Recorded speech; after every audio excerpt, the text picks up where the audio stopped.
Idrist.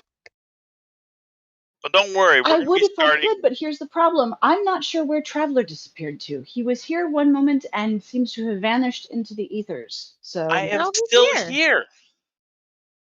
Hello? I mean, he's not physically within touching distance. Well, just wish on a star and I'll be right there. And here we go with the Rocky Horror Picture Show references. Touch it, touch it, touch it, touch me. I want to feel dirty. Oh my god. I'm getting laundry. Now you are Susan Sarandon. So tonight's scene, we're going to be starting with Ava.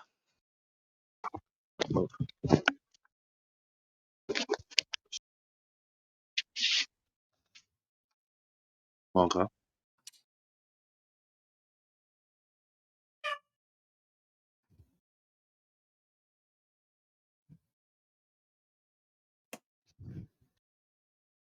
I think I don't know if I have the properties to hold together after Ava, and then everything is just going to get crazy from there. I heard another bloop. I did hear another bloop. Was it a Duro? I don't know what that other bloop was. I don't know. The Knight of Maduro. That was not him.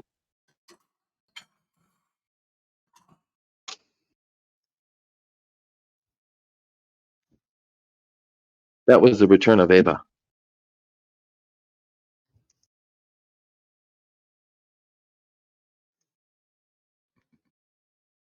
So before we get started, does anybody have any questions about what's going on? Yes.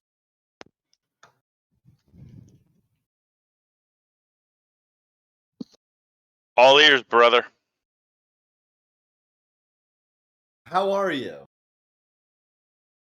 I am a full 36-ounce mixing jar from my blender worth of margarita mix and about a third of a bottle of tequila.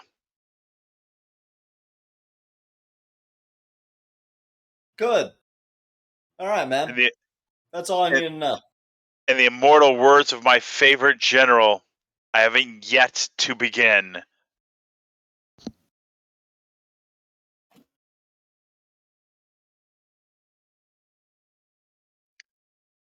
As a history buff, I'm going to let that slide for butchering that. As an alcoholic, I'm going to just raise my shoulders and shrug.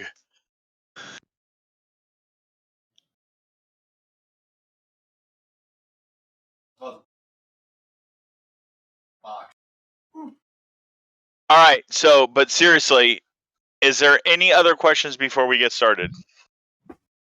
Is it this recording? It is recording. Honest truth, I have no idea what he's doing, and he is off being domestic somewhere, I believe. So I suppose he's going to have to be the one to answer that.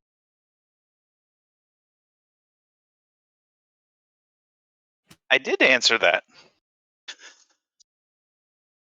Yeah, my mic is on.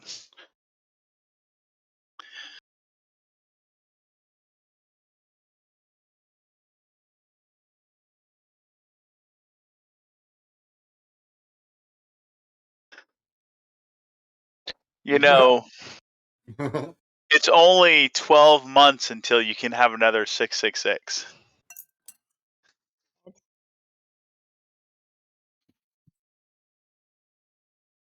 $12 until what? Ooh, Charlotte is typing. No, then it's a 667 because it'll be 2023 instead of 2022. Charlotte just reported that Wanderer is on the way. I figured that was the case. Oh, huzzah. All right, things are kind of going sideways. I will try to jump back in shortly, but I need to go back to my father-in-law's. Yeah. You take care of you, homie.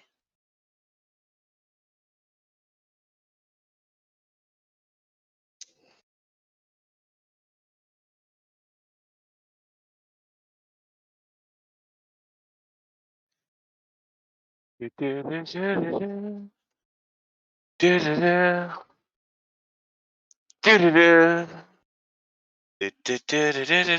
my chugs? I swear to God, this was a bad idea. What was? Are you kidding? This is a beautiful idea. Ava, are you ready? Oh, does that mean I need to turn my mic off now? I'm on push to talk. So. Yes, I'm ready. Okay. So tonight, Jess, give me a timestamp. Yeah. I don't know my last time stamp either. Excuse me.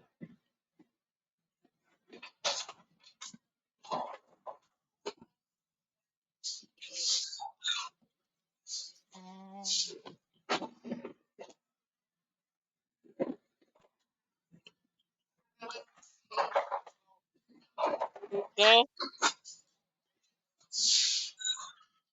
There's a plug behind you. Oh, Did you know that? no, that was there. It's convenient. Does 8-12 work for you? That's alcohol. Really good alcohol. Mike, did you hear her? Say again? Did you hear Jess? Does 8-12 work for you? Works for me. Okay. Go.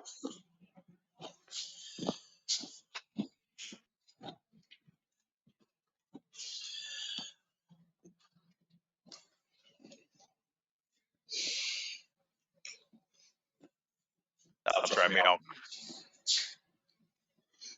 That'll drive me crazy all night.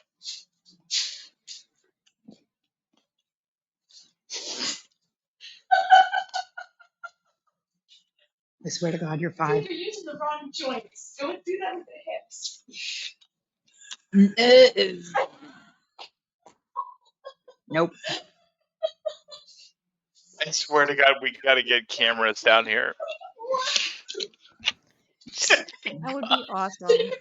So you watch me going over the baby skirt, right? This is a bad idea.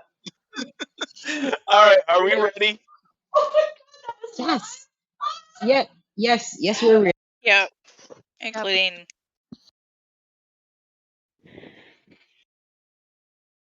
I cannot wait for Georgia.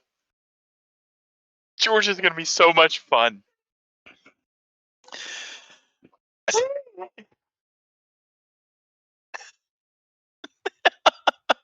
All right.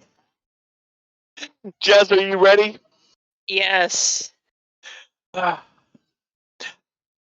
you ready? Oh my God, says Commander Theltanus. The meal was exquisite, the execution flawless. I've heard rumors already of your invitations and how you focus on the attention to the smaller details. Those rumors, Empress Forma, pale in comparison to the truth of what it means to be a guest in the royal palace. Well, sorry, the imperial palace of Baklid.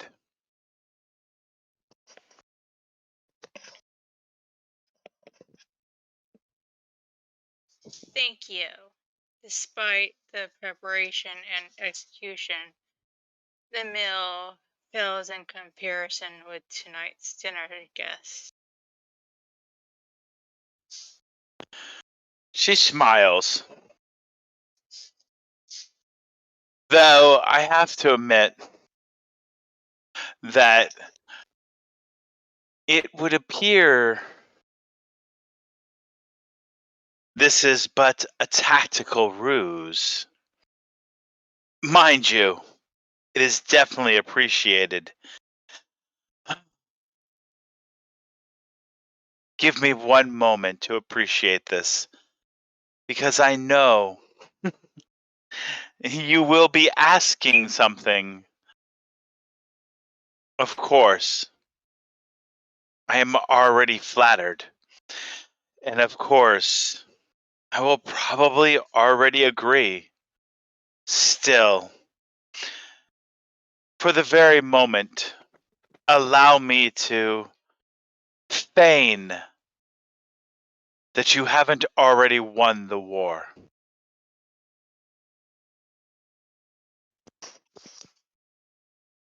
Of course. Did you try the Alderon wine?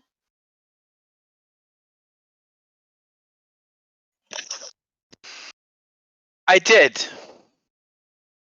And, like everything else before me, it was well matched with tonight's meal. Ewok, I take it. Correct. Only the finest.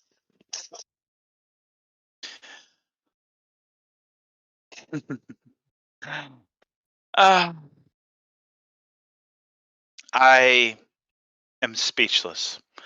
Again, rumors of how you treat your guests at dinner pale in comparison to your execution.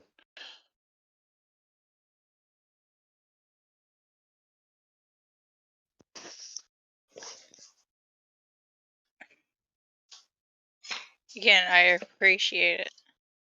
Thank you. I was curious. I hear that you're related to my Tautanus.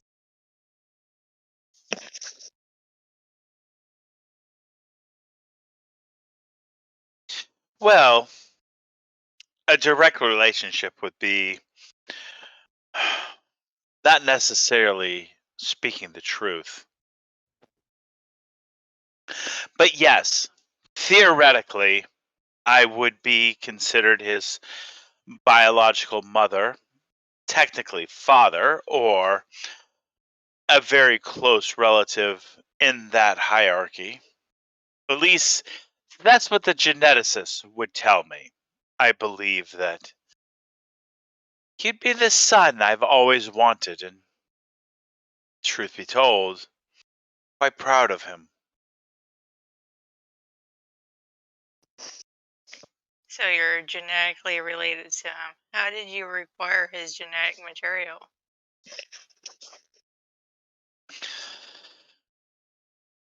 Well, before the bombing of the cathedral, the information about what was going on with him crossed my desk. I mean, after all, Sultanis is quite a significant name in my neighborhood. So, when a Thetanis is reported arrested by the 501st, of course I'm going to want to dig a little deeper.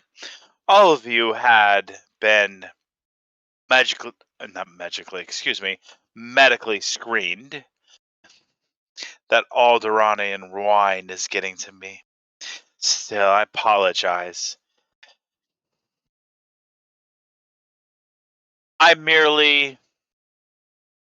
said the right things to the right tech and received his complete medical breakdown, which also included his genetic markers. I had my own people pair those markers up against my own, and I was surprised at the findings. Then, people in my position who have connections was able to piece pieces of information together. You're not from this galaxy, you're from another galaxy similar to ours, but different in many ways. Still, the fact that a Thaltanus exists there gives me hope. I don't think Duro ever truly appreciated his name, at least here. We're not common in the core, of course, but in the outer rim, the name Thaltanus carries considerable weight.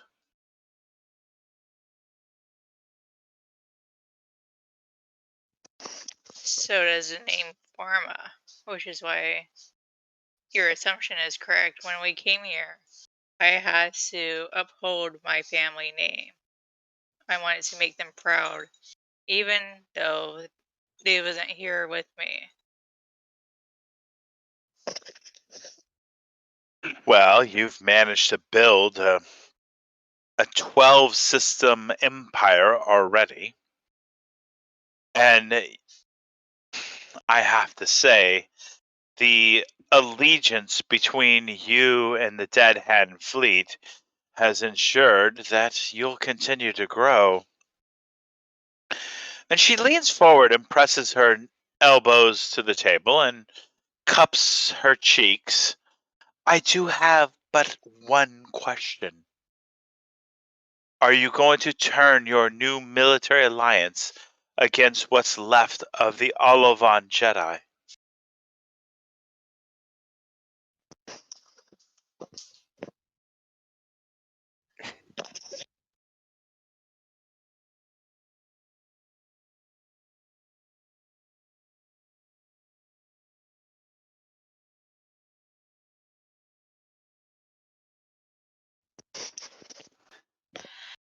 Well, I was gonna wait until further for this conversation, but I suppose we just cut to the meat and potatoes. I do intend on ending the Olvan Jedi. However, I also intend on ending the swarm. I have thoughts of a plan, an opportunity, because if we wait for them to leave the planet, our opportunity goes away. This is our only chance to make this move. My plan is to create a black hole bomb. This is our only chance that we can to get rid of the entire swarm. Our only chance.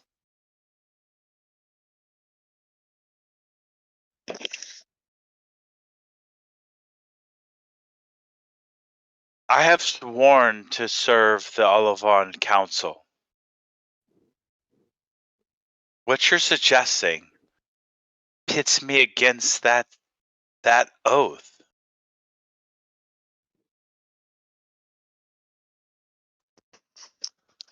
I understand. But we won't get this opportunity ever again. Right now, they're feeding on a nexus. Once they're done with that nexus, they're going to move on. And they might separate when they move on.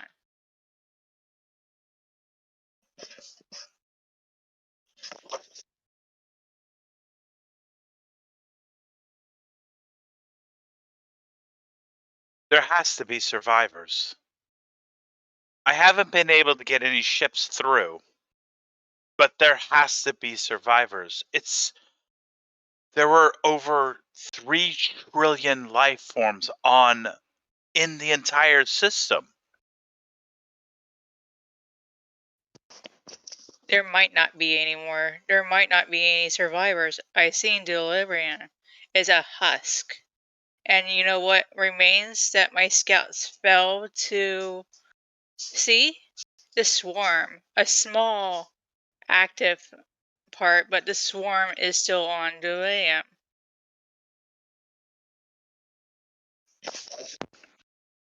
If they're on the Brillium, then sacrificing Olavan before we evacuate survivors It's not a good strategy.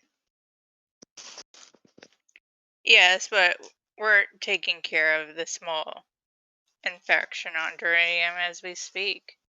And once we get rid of that, the only remaining survivors is here on Olivon. And then once we get rid of those, the swarm is no longer a threat. Right now, the swarm is a threat. Right now, we're worrying about it. If we wait too long and for them to leave Olivon, we're going to have a mess on our hands.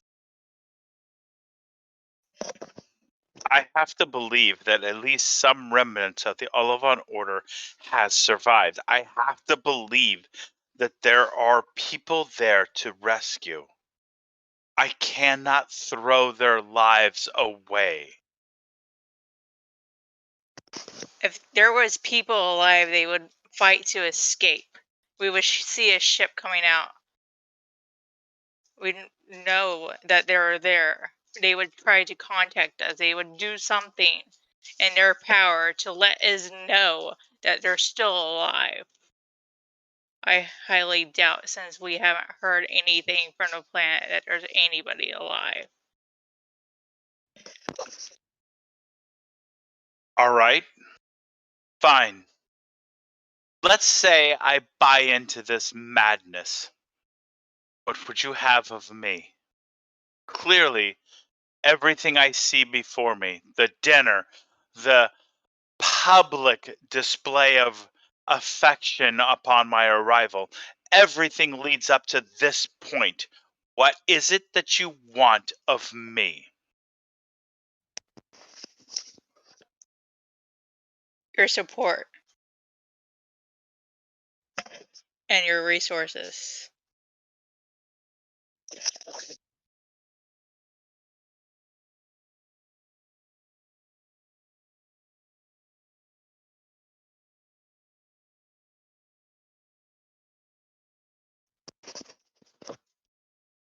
And your facilities on Rexus. Raxus, huh? Yes.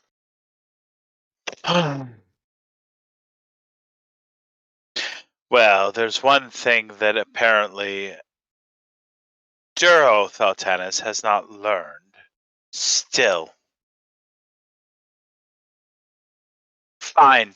I'll agree on one term, Empress Forma.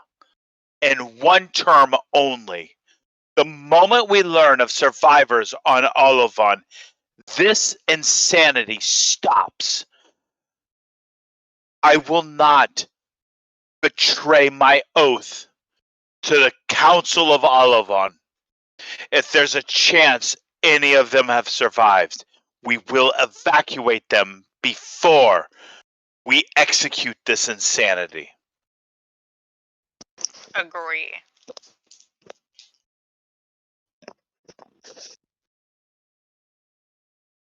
I apologize. I didn't mean to sour our dinner like this. Please, by all means, let's set aside this and continue these festivities with my humble apologies. She'll nod. Well, I do have a slightly lighter conversation I would like to ask you about. By all means. Duro mentioned the Crusade to me. He mentioned that they were a corporation and that Yami was one of their secretary, the subsidiaries, and that the Crusade manufactures biodroids called the Shadow Stalkers. That these Shadow Stalkers appear to be human on the outside, but are droids. That their main purpose is to be the executioners for the Jedi. Well, I will tell you this. Any encounters or engagements you have with the Crusade, is a mistake. You cannot trust them. These individuals care not for politics, money, even resources. They have one singular focus. They have looked across the galaxy and saw Force users. That's the best way I can describe it. And they see these Force users as a threat to the galaxy. And they've made it their singular mission to murder them. I've spent my life studying the Crusade, not out of personal preservation because I'm not Force sensitive, but out of curiosity. My resources, my family's resources, has allowed me to come up with some interesting discoveries. Everything from an entire family on Ryloth to Jedi Padawans on Coruscant. These people are responsible for murdering. They're sinister. They don't care about collateral damage. They don't care about... They don't honestly care about anything but killing Force sensitives. How they started, I don't know. Where they came from, I don't know. I do know, and you are correct about this, Yami is part of their greater apparatus. How do I explain this? They're the public face of Crusade, the source of their resources. Go to any planet and you'll see at least one Yami store where you can buy everything from hygiene products to weapons. Oh, yes, I know. The thing is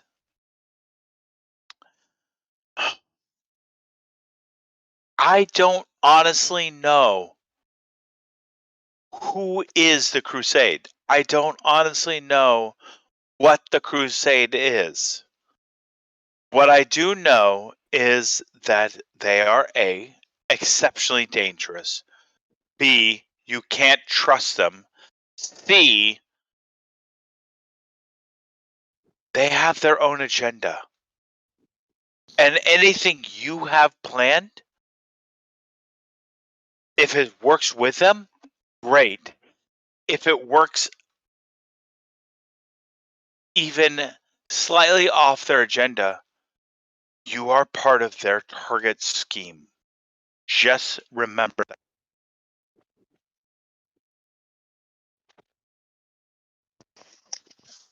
Oh, Force sensitives? Jedi or Sith? At one point in time, I used to think that it was only Jedi that they went after. I hired investigators to follow what I believe to be Crusade trends. There is very subtle signs to track their operations. Unexplained deaths, random accidents. The flagrant attack of a Jedi youngling transport. That was one of them. It was very brash. It slaughtered a dozen Jedi younglings and their Jedi masters. This is what I would call their high profile attack. Of course, the Jedi, covered up by claiming it was some type of coolant leak and, brush it all under the carpet. My resources have managed to identify that it was a single hunter stalker had gotten aboard and slaughtered the crew, the passengers, and the younglings. The youngest of the victims was 7. 7 years old, Empress. According to the information that I was able to pilfer from the Jedi archives,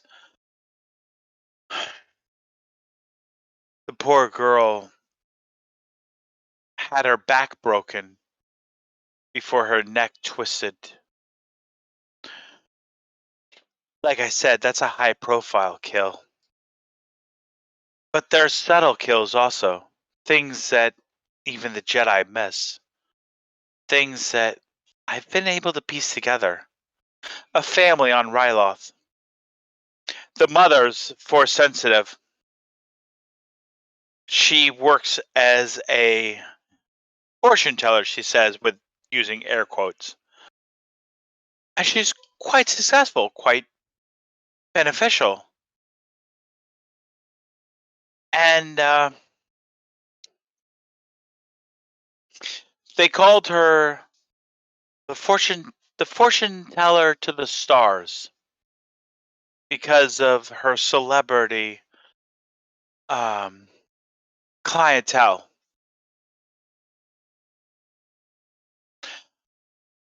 There was a speeder accident. Mother, daughter were both killed in the accident.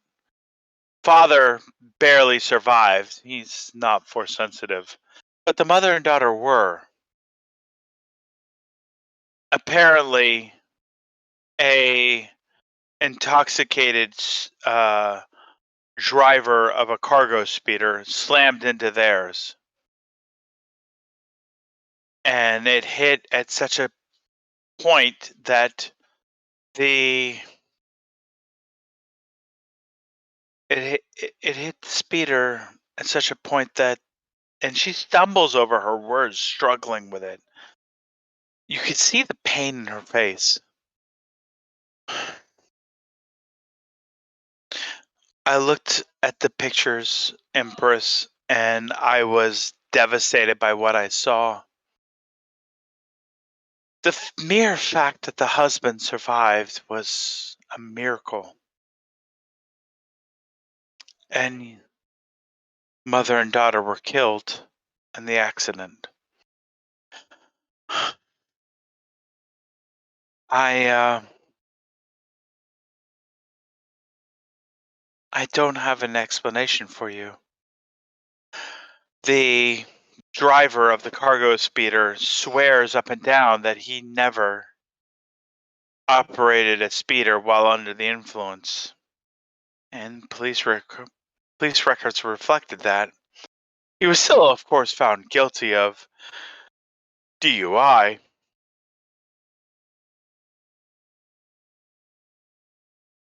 And even the Olivon Jedi don't believe this assertion. But I do, Empress. This was a Crusade assassination. This woman and her Force-sensitive daughter had no connections to the Sith or the Jedi. None whatsoever. And yet they killed her. So, no, not just the Sith, not just the Jedi. How do I keep them off bucklet? Or at least neutral order, not to mess up my plans with my school.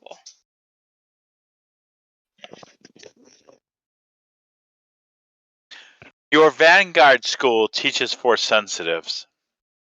Eventually, it will become the Jedi Order of the Outer Rim. You can't.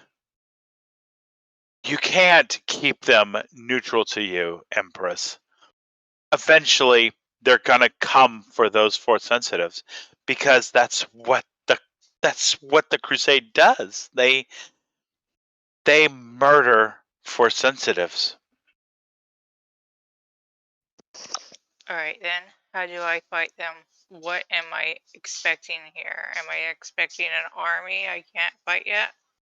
What do they have?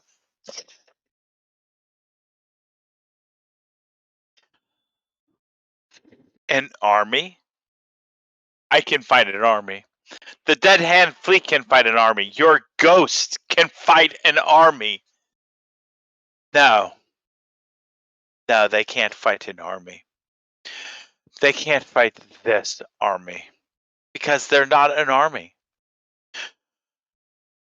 Walk around your palace, Empress, in the days that follow this conversation, and look around. Pay attention to the footboards, the trim near the ceiling. Look for the ants, the little itty bitty ants. You see, that's what the crusade is.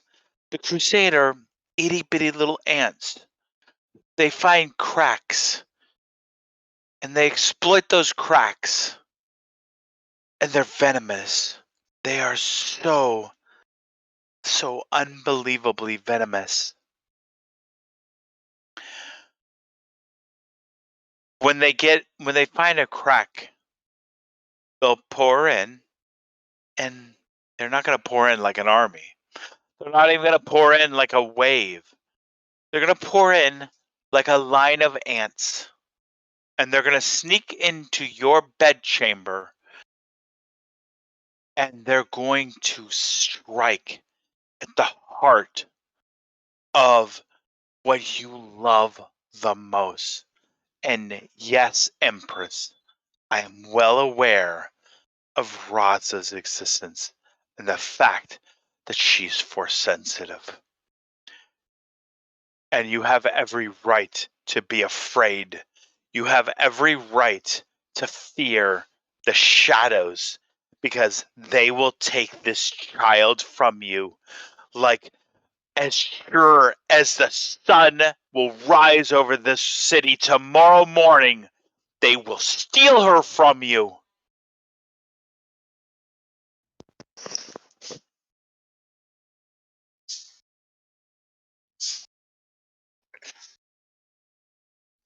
That's a problem. And I already know that they're inside the palace. I was gifted with these so-called shadow stalkers as my guards. They fit the description. I guess I'll have to figure out how to outsmart them whether or not to take everything from me. They won't take everything. I promise you that. They will not take everything. They'll just take Raza. They will destroy her before she has a chance to become anything. So make sure that they can't get to Raza.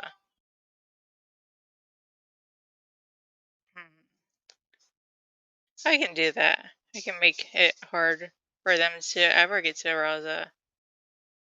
I think it'd be smart for me to give her back to her mother when she comes back. I would love.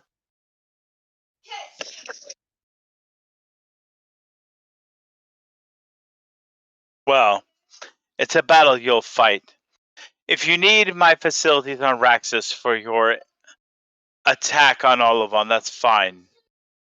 But, truth be told, like I said, any contact with Olivon, any hint that there are survivors, we call off the attack and we try to rescue them. I cannot let these people die.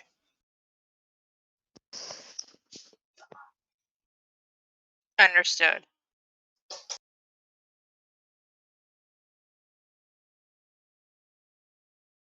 You'll have my full support if there's any survivors on the planet.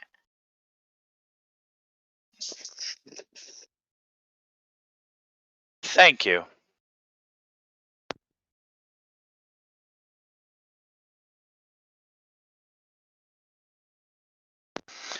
And on that, we're going to end that scene and move over to the Gungnir. I believe we have a scene ongoing in the cargo bay between Duro and Hadassah.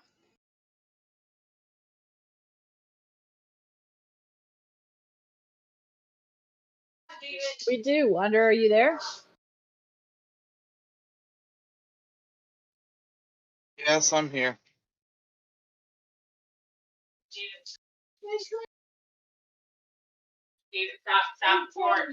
Jasper can hear you through Discord. So you had posted a reply. She came back with one right before she's taken a position opposite him.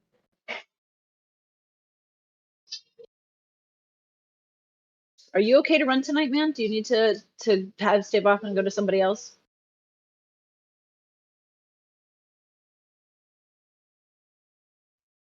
Are you talking to me? Yes, sir. I mean, I'm fine. I'm out of bed now. I have a drink. Huzzah! Some of us have had more than a single Where drink. Traveler went if we're waiting on him. I have to imagine. I mean, mine's just water, but you do you. Tori was Again, please, to the one who stuttered.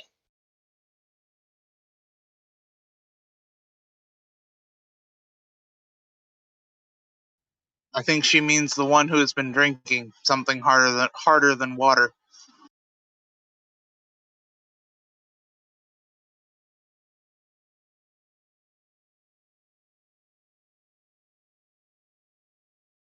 Well, we only have the Wanderer until 9, and it's already 8:13.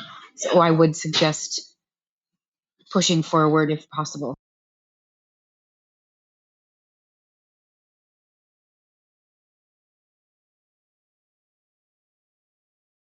Well, we don't need me. I mean, the scene is already, laid out. So just continue your scene. All right. She's taken the lightsaber and she's trimmed her hemline. She can't deal with the length any longer, and it's just surprising. She's pretty sure that's why some of the shots have gotten through. She takes a stand against opposite him, mirroring his stance in the ready position, and says, "All right, only what you've taught me." And the first thing she does is blow a backflip and tries to get away from him.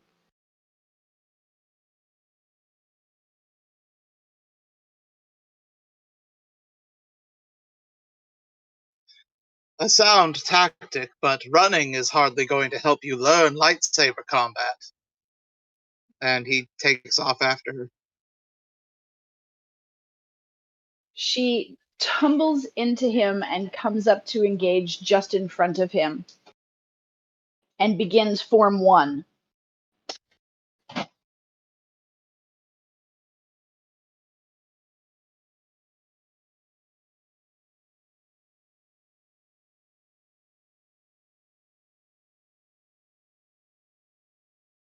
Traveler's going to make us... Oh, did he?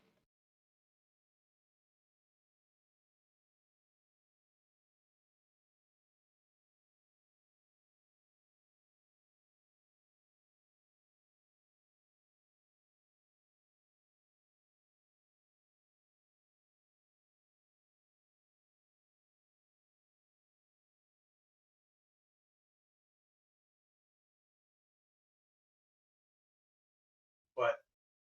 Continue. That was... Yeah, we never expected to play the whole fight out. We kept waiting for Desara and Astra to show up.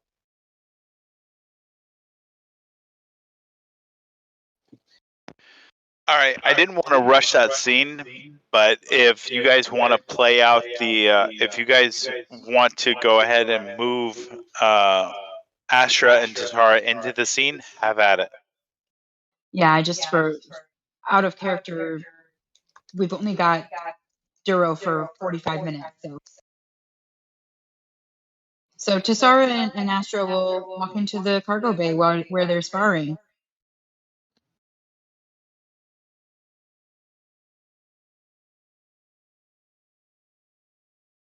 Well. This should be interesting. Very. And Yes, the two of them are we've graduated from stun to something with a little more kick.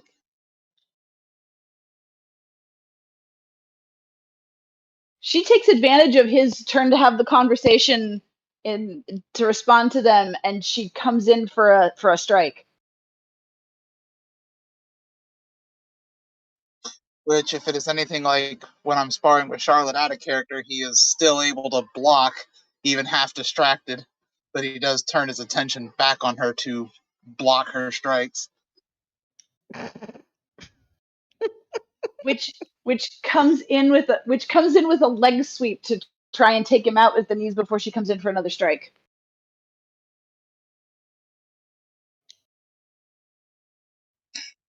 Well, in the absence of actual dice rolls, I'll just have him jump back and over the strike, get out of reach. Of course. Well, apparently Haj can fight fairly well, half dressed and never having used a lightsaber before. She looks at Astra and kind of amused, like surprised. Well, I mean, Well, she has had several minutes of practice, but yes, she is quite capable.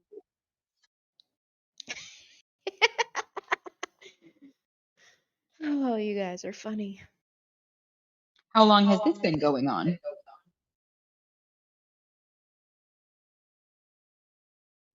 Oh, must be a full. Duro will check his chronometer and be like, well, 20, 25 minutes. Sounds about right. Well, I sort of hate to interrupt, but and she turns to Astra. Astra wanted to speak to Haj. Yep. Duro will deactivate his lightsaber. Well, by all means. Hodge will power down the saber as well and hand a base back to him. And he'll put his hand up and tell her, hang on to it for now. I still have I still have yours. And we don't anticipate it being returned. I may as well give you this now. And she looks down at it, and then she looks back up and says, nah, we'll call it collateral. Exactly. Okay. And she looks over at him, leans in, gives him a quick kiss on the cheek, and says, thank you. And she looks at the ruined dress and puts her hand up to her split lip.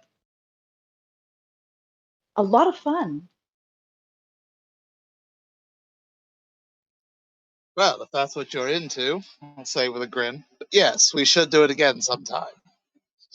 Oh my god, she blushes so hard. Astra is looking anywhere but at the two of them.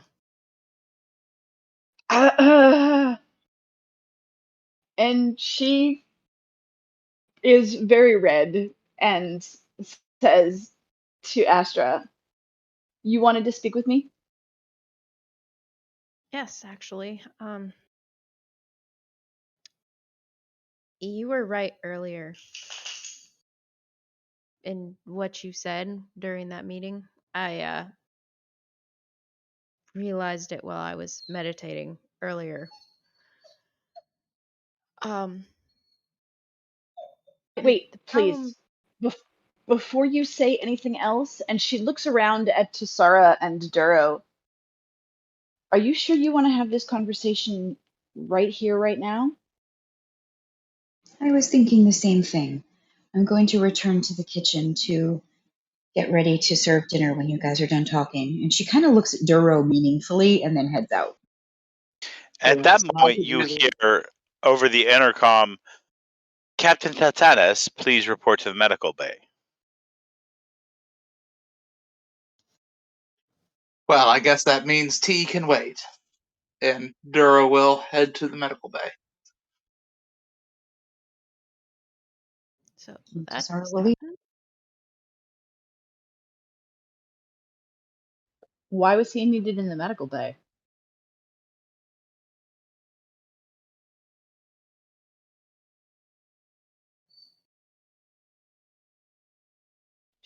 I'm sorry, Hadaza said that to Astra. Why was he needed in the medical bay? I have no idea. I just asked a question. There's no reason to get snippy with me. Wait, what? Oh, I'm sorry. I wasn't trying to be snippy. Oh my goodness.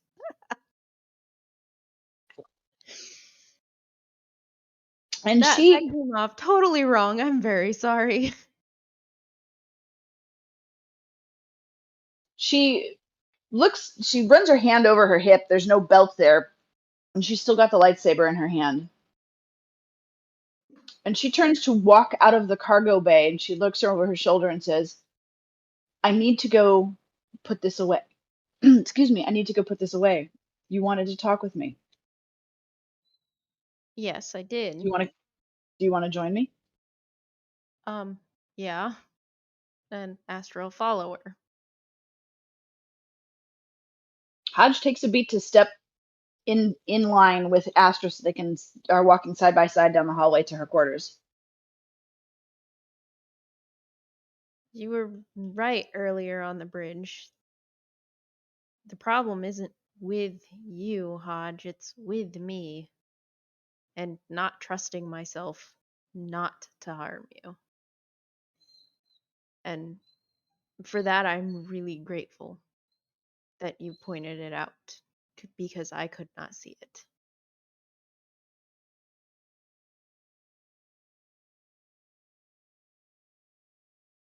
I'm glad to hear that. And I'm glad of you coming to that conclusion. And we'll see if that's really true. Or what you intend to do about it now that you're aware of it.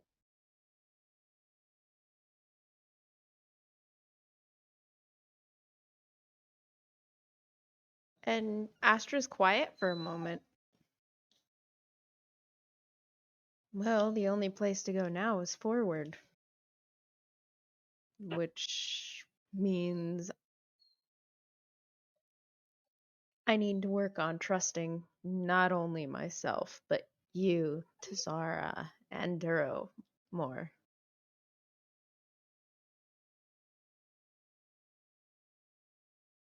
Okay. See, I thought we had already had these discussions and laid everything to the bone. So I'm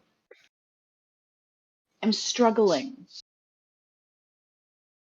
with, despite our conversations and what I thought was a we'll move forward, that you're coming to me with this again now. And will you come to me with it later, or worse, after something has already gone wrong as a result? And she turns her head sideways, a little confused, and says, I'm not totally sure what you're meaning. I came here with the intent to let you know that you were right and to thank you for showing me what I wasn't seeing. Damn dog alone. You're welcome. I'm glad that you came back to that revelation.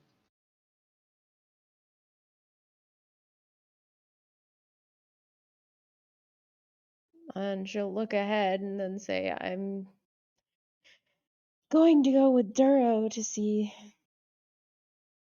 the Sith Queen, and something in my meditation told me I needed to come talk to you and to Sarah in regards to what I discovered, or, well, the conclusions I had come to during that meditation.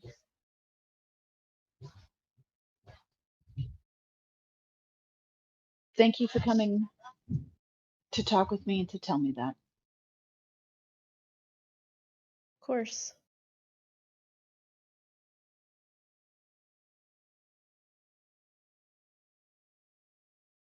Did you want or need anything else, Astra? Not that I can think of. Is there anything I can help you with, though? If there was, Astra, that time has passed.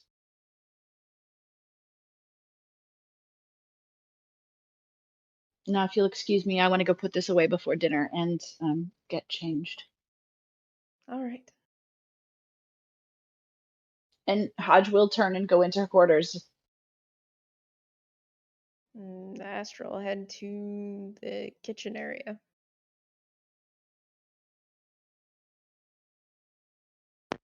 I'm just going to point out for the record, it's going to be an extremely interesting ride up the lift because both of you are heading the same general direction, going from deck 3 to deck 2 together. So, just pointing that out. Anyway, let's go ahead and pick up in the med bay. Duro, you have arrived in the med bay upon Handyman's request.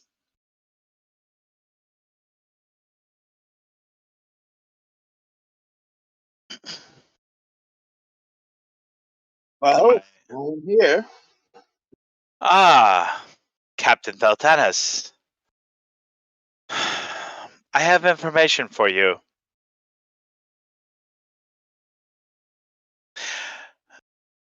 I have completed my initial analysis of the, we shall call her Astra 002.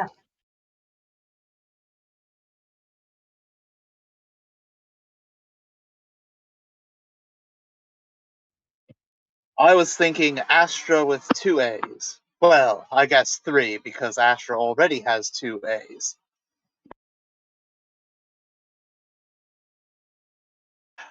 I have to say, sir, that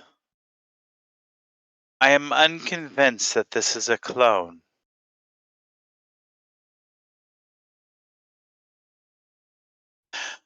You were so certain about the Astra we have been traveling with.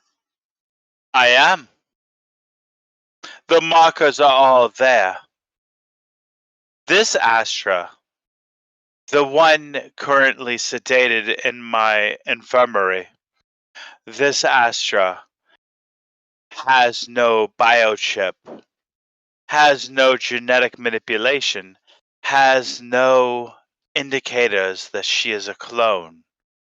Either she is by far the finest clone the Crusade has produced, which is possible, Captain, or she is the original.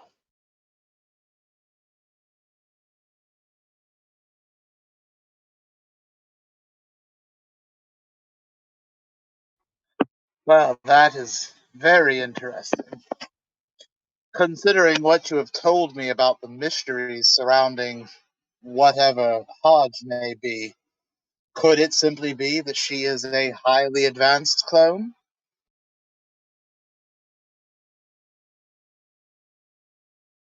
That is possible. There are no telltale signs about Hodge being a clone. That much I'm certain of. If I were a betting droid, running odds for you, sir, I would say that chances are Hodge is a perfect organic with this particular Astra 0.2 being a close second.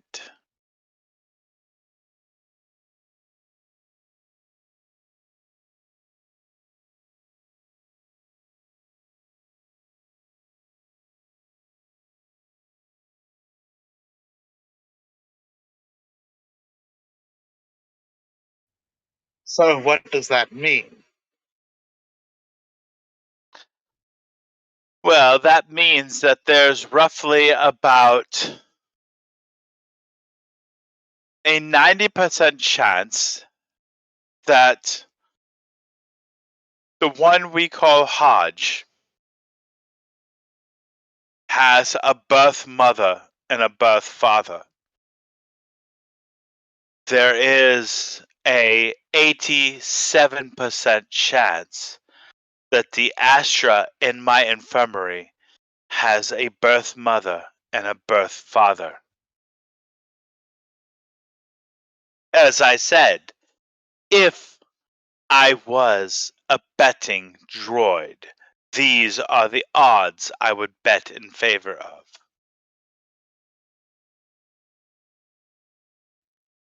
I see. There is an interesting marker that I have found that is not quite present in the Astra that you are currently traveling with.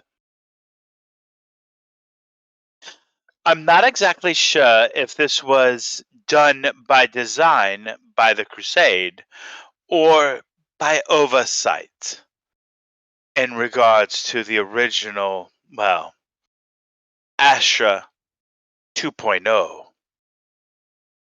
The one that we're traveling with will designate her Astra 1.0, has a perfect genome. What I would expect from Crusade programming, from Crusade cloning technology.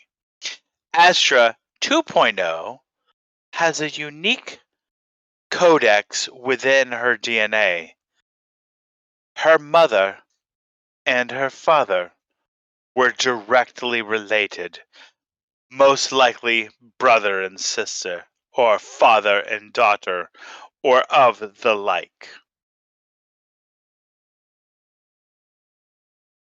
Hadassah, on the other hand, will designate her for future reference as Hadassah 1.0,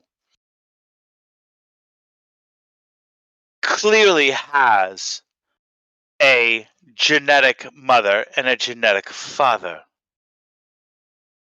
There are no telltale signs that I can identify as being cloned.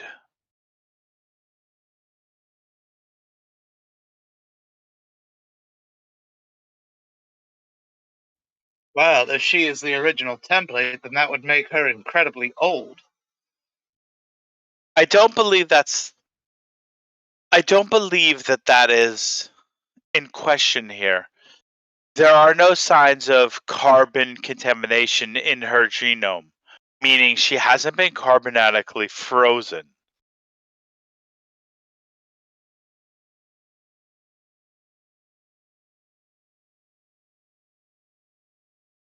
Take Astra 1.0. There are pieces of her genome, pieces that are not originally her, that have carbon signatures that they've pulled from their, let's just say, genetic library to help mass produce and rapidly produce the correct genome to produce Astra 1.0. This is a telltale sign that she is a clone.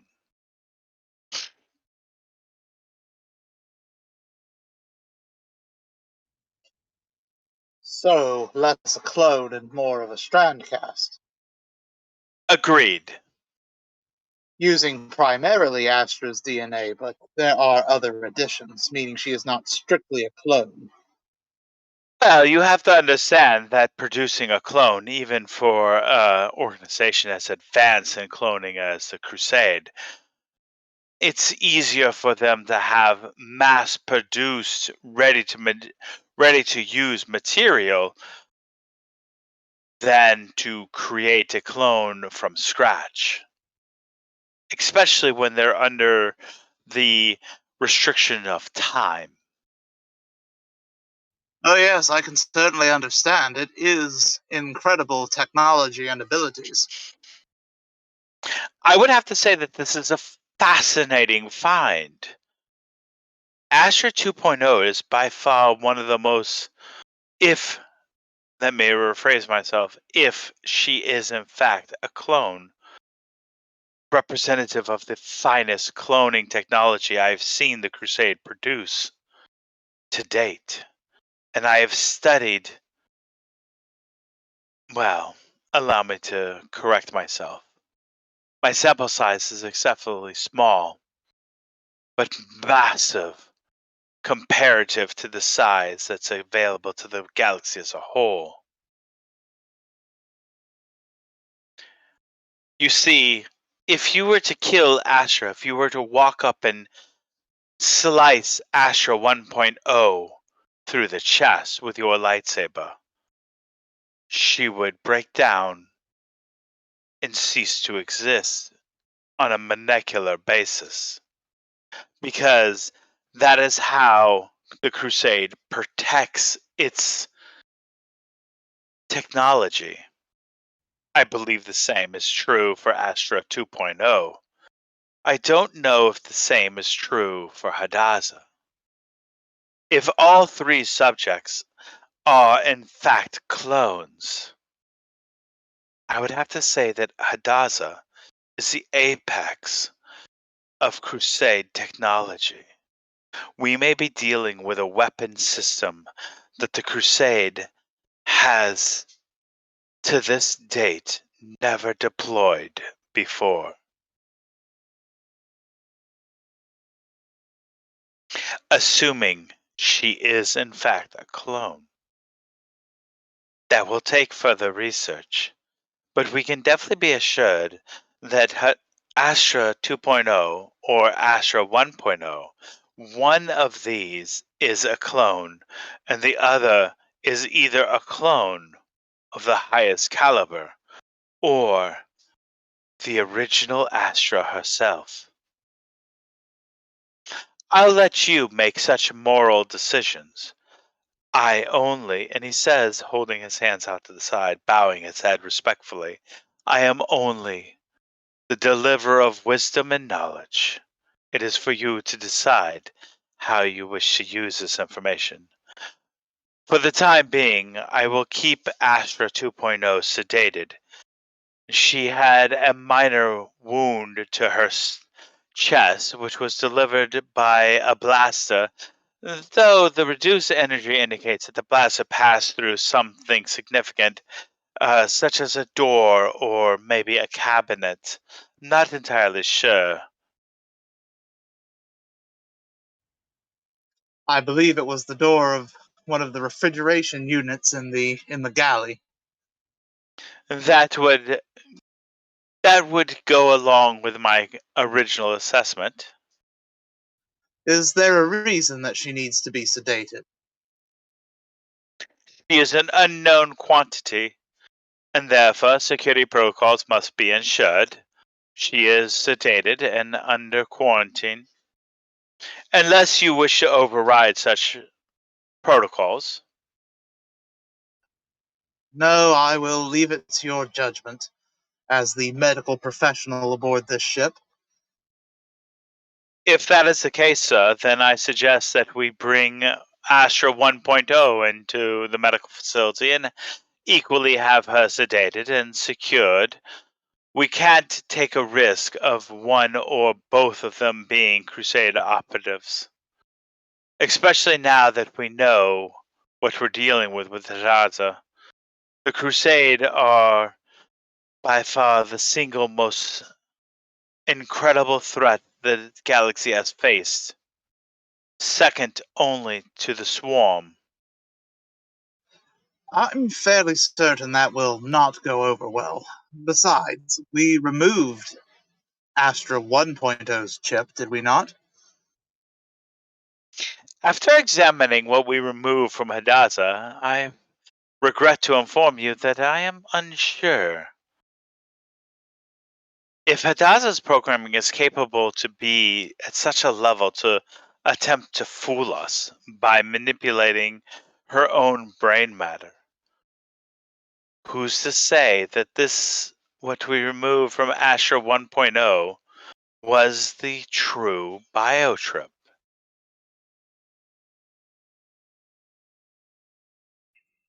The last time we spoke on this matter, you seemed certain. Are you telling me you are no longer certain? With all due respect, Captain, he says with a little annoyance in his voice, I'm a man of science, he says with affirmative standing. Science is only true until evidence proves otherwise. And with the existence of Asher 2.0 and what we know of Hadassah 1.0, then we must conclude that these three clones, or beings as they are, must be treated with the utmost security and caution.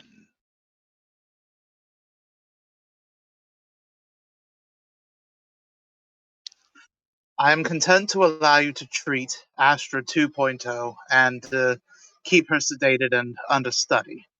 I do not believe that is necessary for Astra 1.0 at this time, or for Hodge, but I appreciate your continued involvement and study of this matter. There is one other thing that I must notify you of. And that is? Moments before I sedated Astra 2.0, her eyes did something that I am not familiar with in relation to organics such as yourself, Captain Thotanas. They glowed blue, didn't they? A blue bioessence, yes. Illuminescence. Bioluminescence? I've been unable to identify the source of the bioluminescence. However, I ran several diagnostics on my own photosensors. I am absolutely sure they glowed within 2 minutes of me sedating her.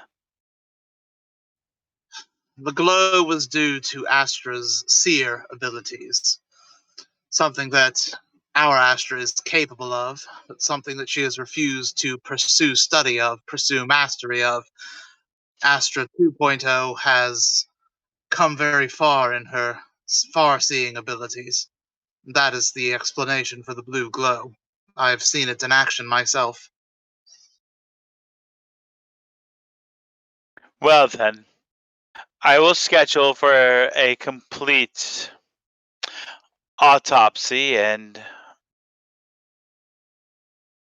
examination of her eyes to ensure that we can identify the source of this. If this is something that you wish to pursue with Astra 1.0, I will have the scientific information necessary for you to, and he chooses words wisely, educate Astra 1.0. Aren't we getting a little ahead of ourselves? Why, Professor? I'm sorry, why, Captain? An autopsy? I thought you were here or that she was sedated for study and observation.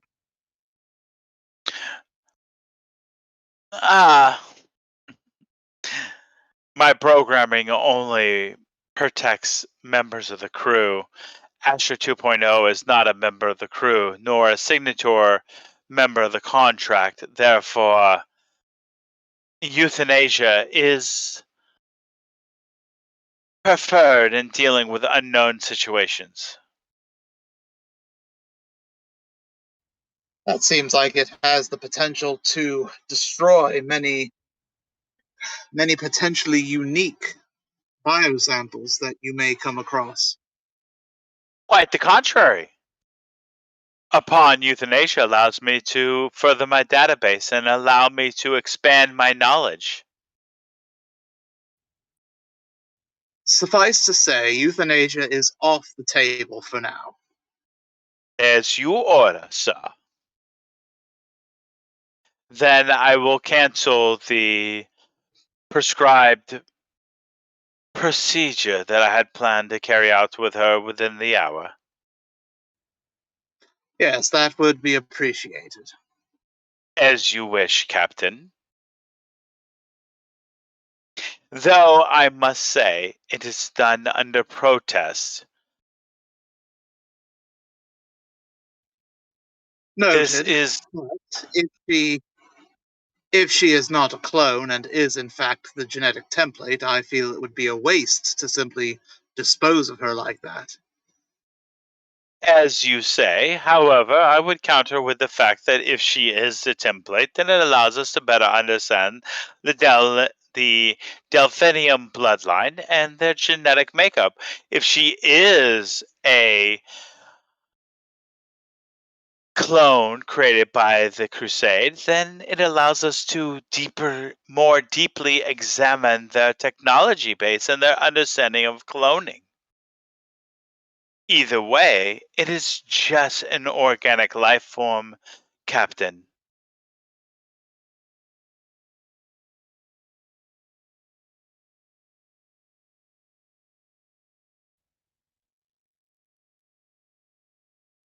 Your droid morality continues to astound me, Handyman. I only serve to better the crew of the Gungnir, sir. Well, thank you for the report, and keep me posted on any further findings. Of course, sir. If there's anything else you need, by all means, please let me know. Duro will nod and leave the medical bay. This calls for a strong cup of tea.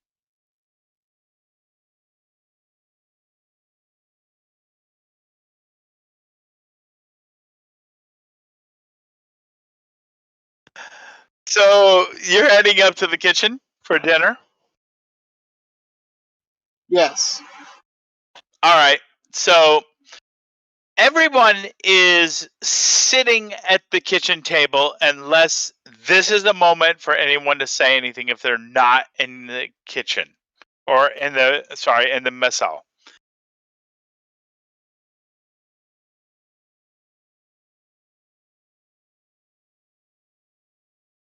Okay, without any further ado, then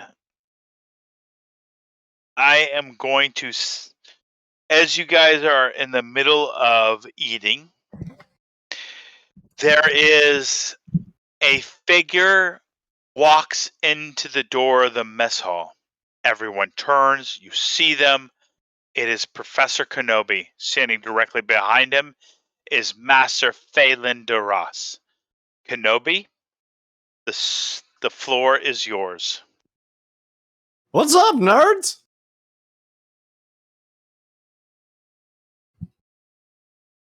Tessara jumps to her feet in shock. Good Professor, to see you, Professor.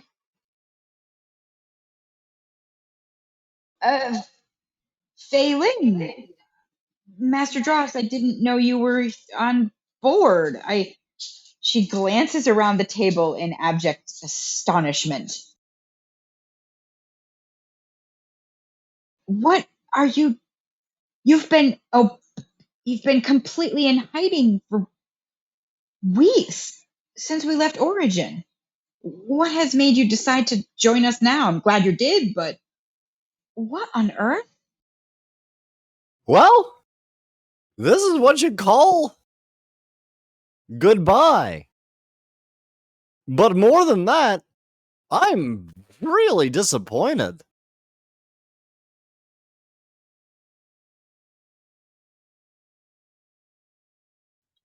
And why are you disappointed? Well, it's been actually, what, 4 weeks? 4 weeks. And in this time, I'm proud of you. You've definitely come together as a team. But, you spent a lot of time knocking on my door instead of using the resources available upon the ship, in which the library, handyman, everything. Knocking on your door? None of us have knocked on your door. She looks around the table to make sure she is saying the truth, that she understands it. He looks at her, mildly amused. I'll miss you. But, Professor, what about, so, Professor, we are on Warkanals, surrounded by the Sith, waiting to speak to Dura. Are you planning on exiting the ship and staying on Warkanals and not continuing on with us if we manage to escape this?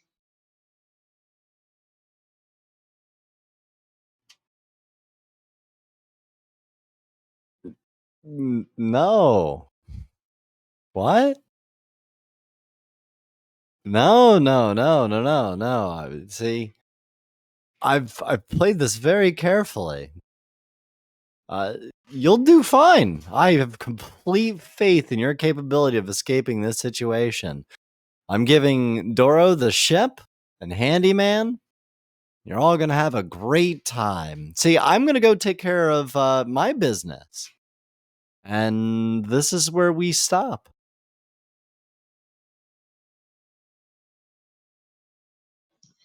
She I is. will, I'm sorry, go ahead. I will admit to some slight confusion. I thought defeating the swarm was your life's work. Oh yes, but it's time for me to step off the stage. I have my path. I talked with the judge. I've seen my fate. I've struggled and honestly come to grips with the Force itself.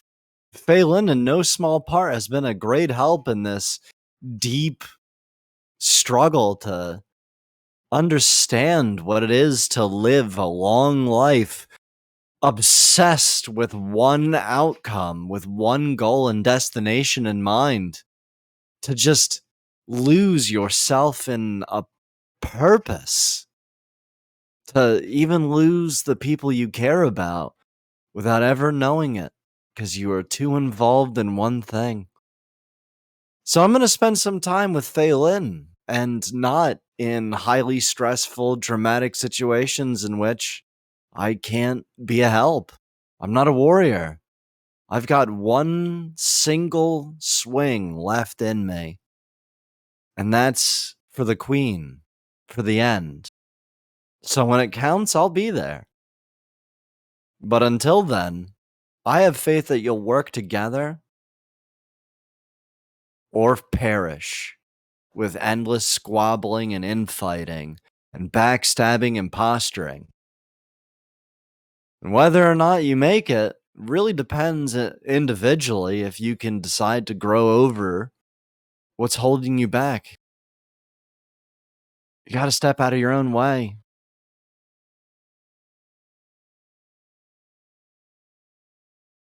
That's what I'm doing. I'm stepping out of your way. You won't need me for leadership anymore. You have Doro. And he's held a great job because you all have worked together. The ship is still in one piece. Beautiful job, by the way. Love it.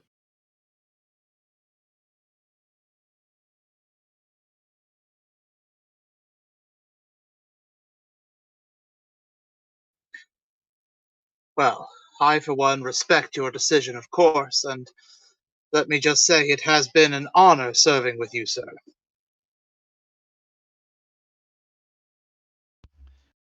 Tay will show herself from the far side of the room, leaning up against the counter.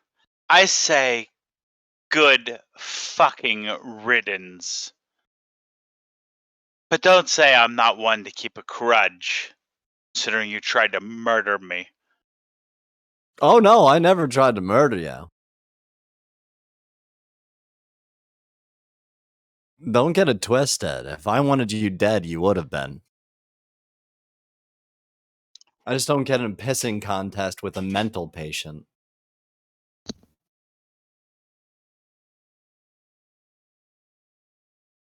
Professor, I wish you luck. and your next adventures.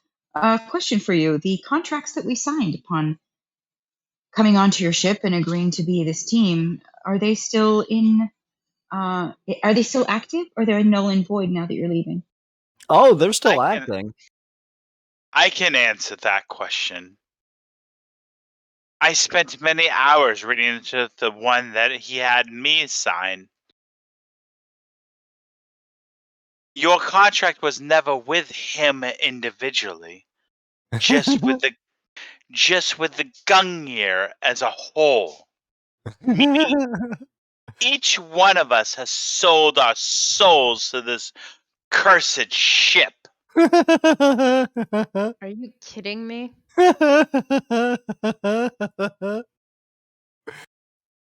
that certainly tracks. So, Master Dross, does that mean that you are officially an edgelord as well?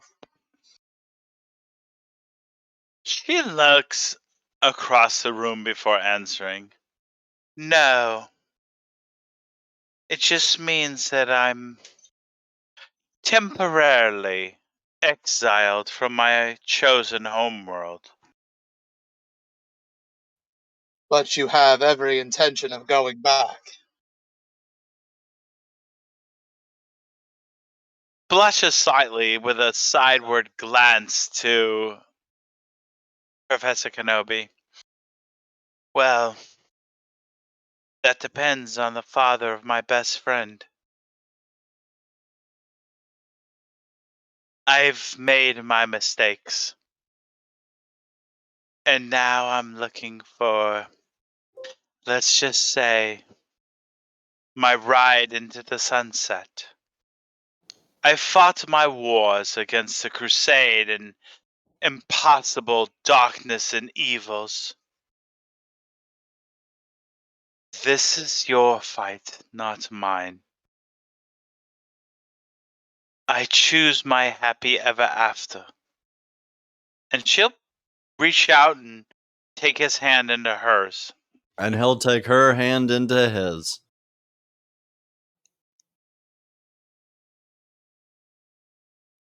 Well, I wish the very best on both of you. She'll lean over and give Professor Kenobi a kiss on the cheek. One moment, please. And she'll step forward and walk up to the table and stand across from where Duro is seating. And she'll place her left hand on the table and lean across the table with her right hand and place a holocron in front of him and withdraw it. This guided me well. It was the holocron of my master. Now it is yours. If you need its wisdom, it'll always be there for you. I just ask one thing of all of you. Fight your war as I fought mine, with every sense of my being and heart. And at the end of it, and she'll turn back to Kenobi with a shamed look, and then turn back to the rest of you. I even stood by and let my best friend be killed because they fell on the wrong side. I bid you well. May the Force be with you. And she'll turn and walk back to Kenobi and stand slightly behind him. So I just have some things real quick. Handyman is the liaison to the company, so when you get back to the main area of this whole place, don't worry about it. Gungnir will automatically be its own entity, and Dora will be considered the CEO, and you all will be considered part of the company. Good luck with it and running it. And don't run it into the ground. Don't destroy it. And make sure that Handyman gets frequent updates. And the drugs I bequeath to you, Doro. You're going to need them. All of them. You get all of them. The entire meditation room is yours. My private room is yours. Pull the lever at least once in private, but twice in public. That's all I have to say. Leaning on his shoulder, Phelan will look right to Duro, and then a sideward glance to Hadassah, then back to Duro. By the way, I would recommend changing the sheets before you go to bed. And she winks right at Hadassah. Oh, and a special bonus game. I have, for all of you, a new uniform.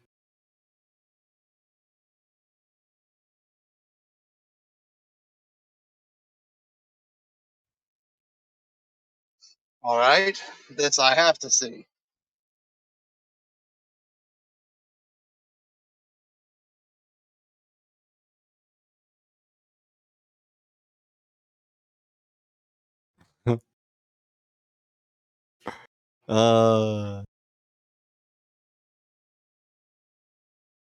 And you guys just make your own uniform. It's kind of like my gift.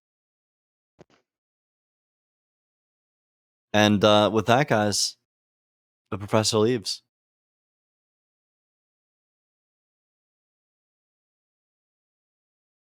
When did Yoda join the chat? That's all. That's actually awesome. He logged off. Right? Yeah, he Professor leaves and he totally peaced out.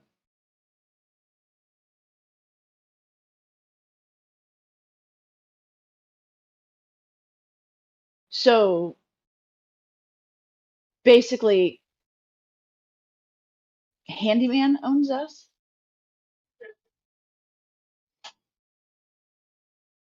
That's not what the contract says, according to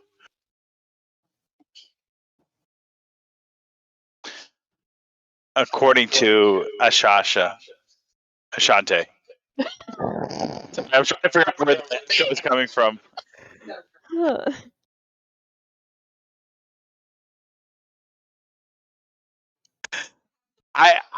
I just want to say that yes, I'm intoxicated. I'm not the one who's echoing. That would be Lily, who's pretending to be drunk. Anyway, Ashante says, and I repeat, I apologize for those listening. That is not what the contract says. You have signed a contract with the Gungnir as a whole, as a ship. We are loyal to the ship. The contract cannot be changed to an individual, but to the ship as a whole, we have a contract and a duty too. As long as the ship exists, the contract is ironclad according to Republic law. Interesting. All right. And Jitsara looks over at Duro and she says, I noted with some interest that the professor stated something about the queen. Can you? I don't even know what to do with that. What did he mean? I believe he simply means Melora.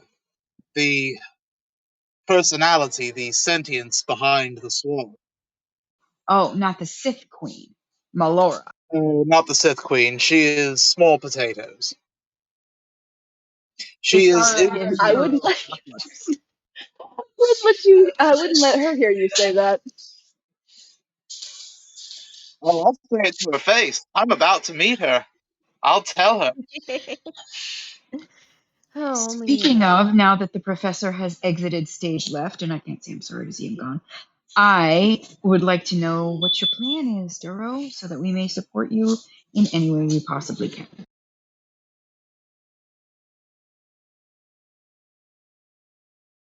Well, this is a shift in how things are organized, the chain of command, as it were.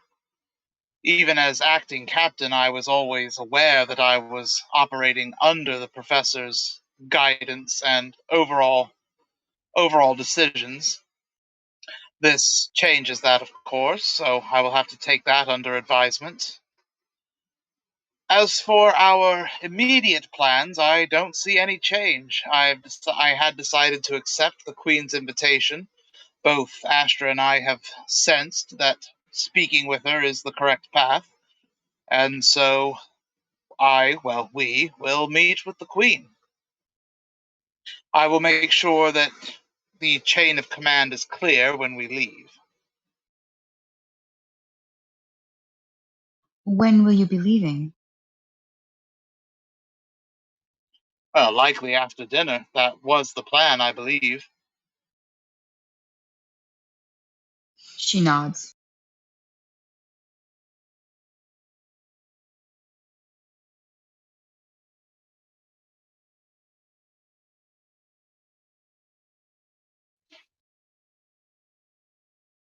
Well then, we ought to extend dessert as long as we possibly can.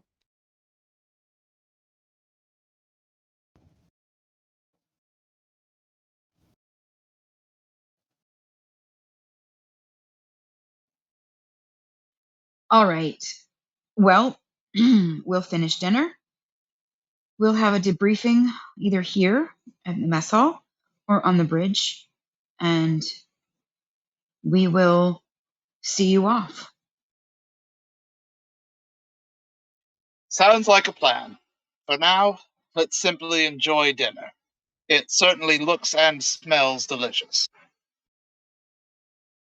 I do have one question, Master Theltanis. Yeah. Where exactly is the other Astra? And I have a question, Massa, says Cheery.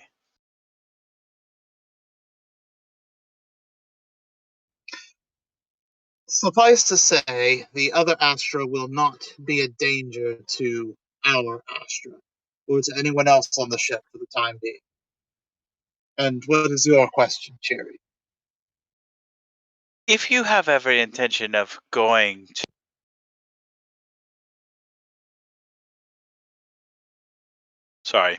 if you have every intention of visiting the Queen, then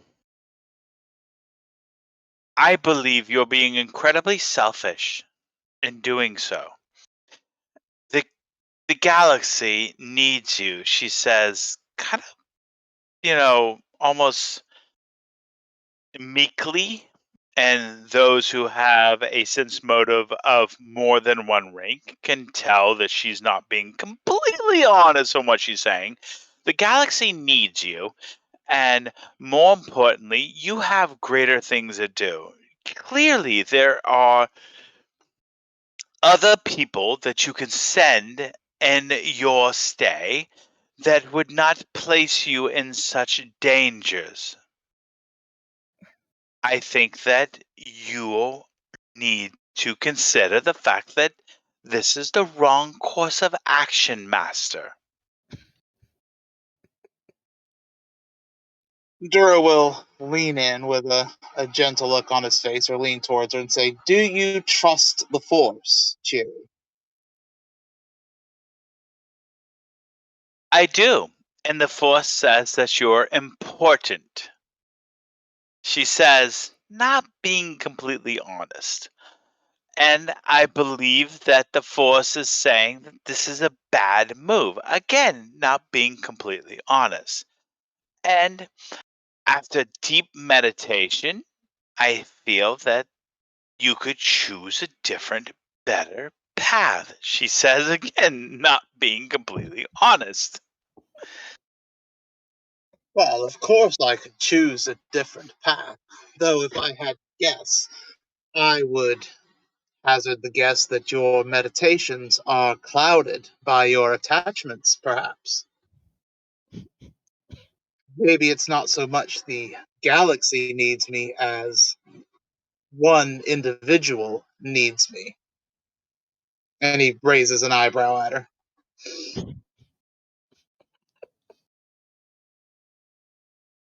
But that said, my question was genuine, and I actually mean it as a very serious question. Do you trust the Force? Because I do. And I sense that this is the right course of action. If I am as important as you say, then the Force will ensure that I am not harmed. I trust in that protection, and I trust that my meeting with the Queen will not end in my death. I trust the Force that I will come back safe and sound and continue to be there for any individual or galaxy that needs me. She looks down slightly and kind of looks a little embarrassed and kind of tries to shake it off. Master, she says softly, I've tried to search the Force, and I've tried to listen to its wisdom. There are great dangers ahead. And she frowns deeply. I don't know how to explain it. I've seen cracks in my vision. It's weird. It's not how you taught me on the way from Origin. I've meditated and I've tried to clear my mind and see things clearly and look beyond my own attachments. You're making a mistake. I know you're making a mistake, Master, she says, starting to tear up. There are cracks in what I saw, and those cracks grew all the way up till today. Even before y'all left, before you left to go get supplies, I saw these cracks starting to form in my vision.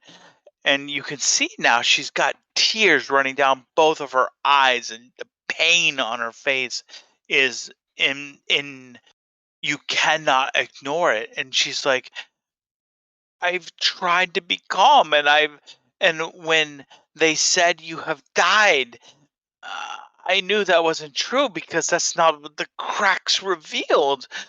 But at the same time, you're back here, you're alive, which means I can prevent you from perishing because of the cracks, Master.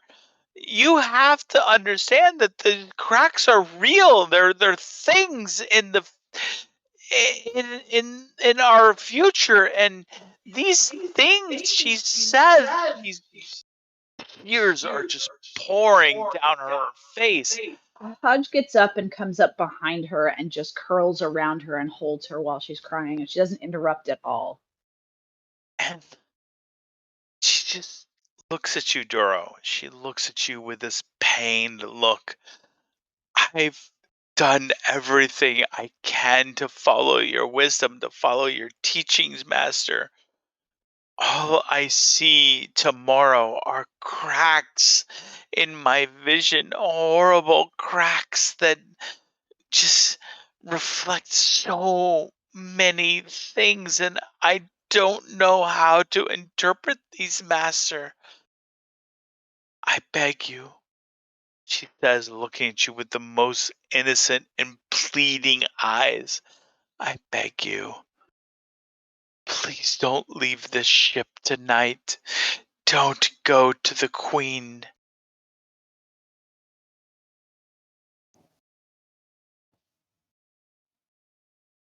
Well, I can make no promises, but I will certainly take that under advisement. I do put emphasis on your input. I'm not dismissing you. The Force speaks to you as it speaks to all of us. I will consider what you have said, but I make no promises to change my plans around it.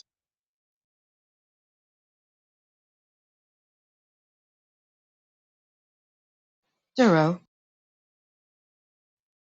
Yes. Do you remember when I explained that I had made the choice to stay behind and have Astra and I see, and she was to look into the future and I was to look into the past? Well, I never actually told anyone what I saw. And after hearing what Chiri has just said, it is eerily similar to what I saw. And I will not ask you to stay behind as she has done. But I will say, whatever comes of what happens to you, if you do leave this ship and go to the Sith Queen, Astra, as almost a side note for a moment, she looks over to Astra apologetically and then looks back at Duro. Whatever happens, it changes absolutely everything about who you are. And those cracks that Cheery was just speaking about ripple outwards. And I wish I could tell you more, but I just want to give you another bit of information that I do believe that you will return to us. I do trust in the Force, and I do trust you. And at the same time, I was shown this vision by the Force for a reason. I don't know what the cracks mean. I don't know the totality of what I saw, what it really means, but I feel it's important to tell you this and do with it what you will.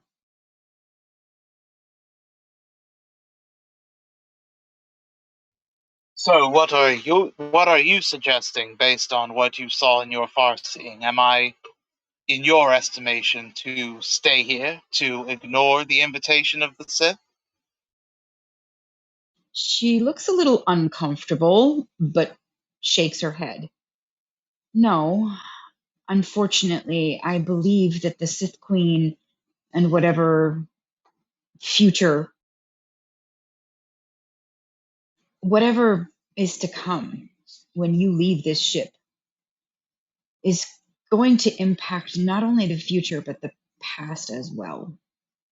And I don't know, I wish I had more information for you. My far seeing ability is not as acute as Astra's, and I would prefer to speak to you more about this in private. So perhaps before you leave, after we are finished with dinner and before you leave, I would like to speak to you privately. That would be acceptable. She nods at him. Out of character, I am trying to be conscious of Wanderer, who said he wanted to be done at 9 and it's already 9:20.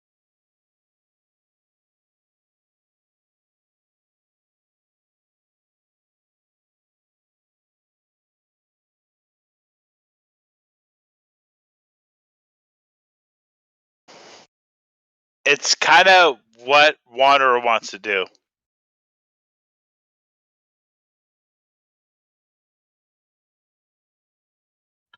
Well, I want to sleep. So especially if the next thing up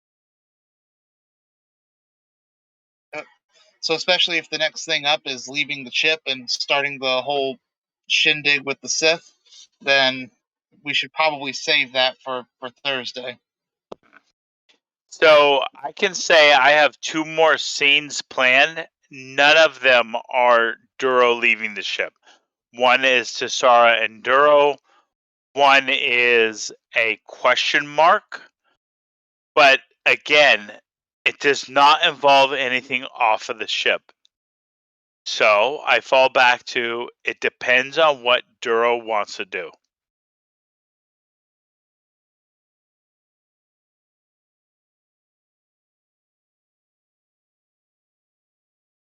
And if necessary, if you are absolutely done for the night, we can continue these in betweens.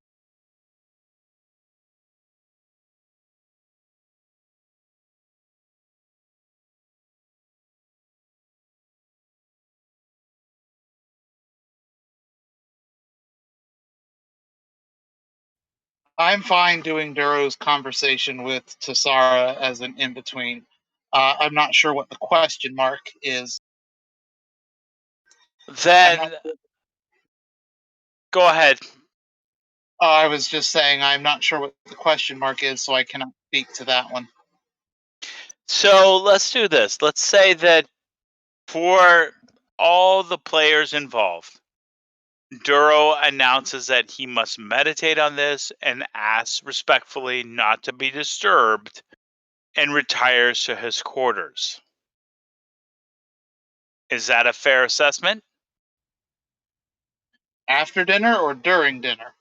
It would be after dinner. And though I must require Duro to name a second in command because that's going to be critically important to the next scene coming up. If Tassara and Duro are supposed to have a scene, then Duro going right into his quarters to meditate on this isn't going to have the input from Tassara in order to have the a more complete picture in his meditations. So before he goes in, he might want to stop and have the IB after dinner with her. Well, I understand that, but what I mean is, so what I'm saying is threading it as far as timeline goes solely. Duro will be like, hey, look, let's go ahead and do this. In the meantime, I'm designating a person as my second in command. I'm going to go meditate. And then on the process of him going to meditate, Tassara and him can talk on the way to his quarters. But then that frees up the rest of the party to have whatever scene is the question mark. Does that work for you, Duro? No, that's fine. I'm just massively confused, that's all. It is extremely confusing, even in my own drunken state. So I will give you credit on this one here. In fact, I will give all players credit on this scenario only because of we are respecting Duro's need for sleep.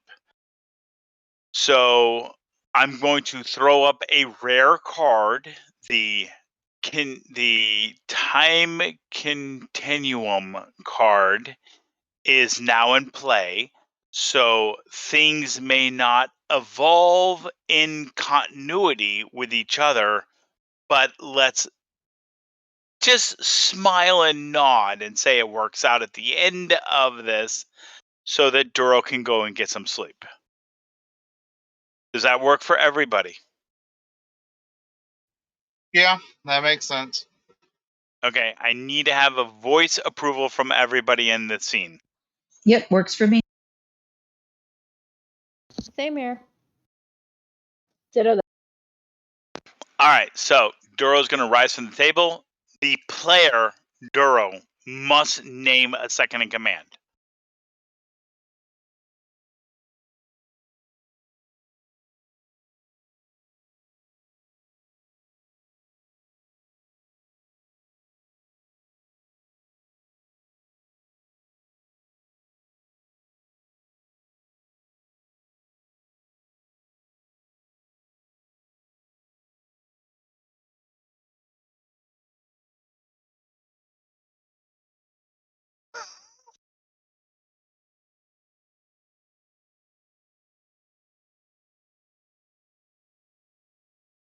Duro is typing.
Okay, I'm reading.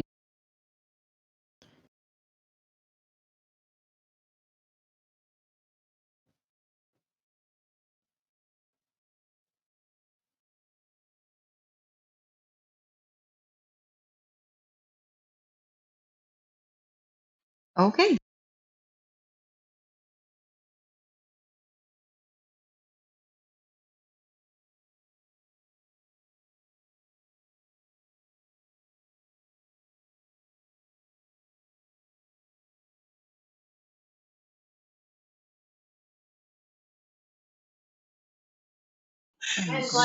Okay, so Duro is still typing, so let's just.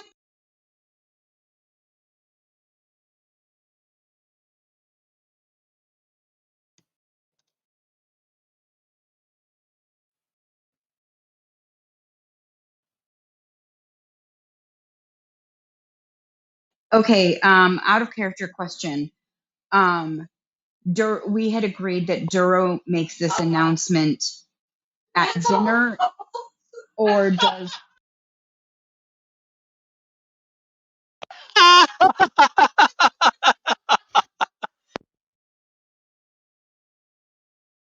Ow. What a goof.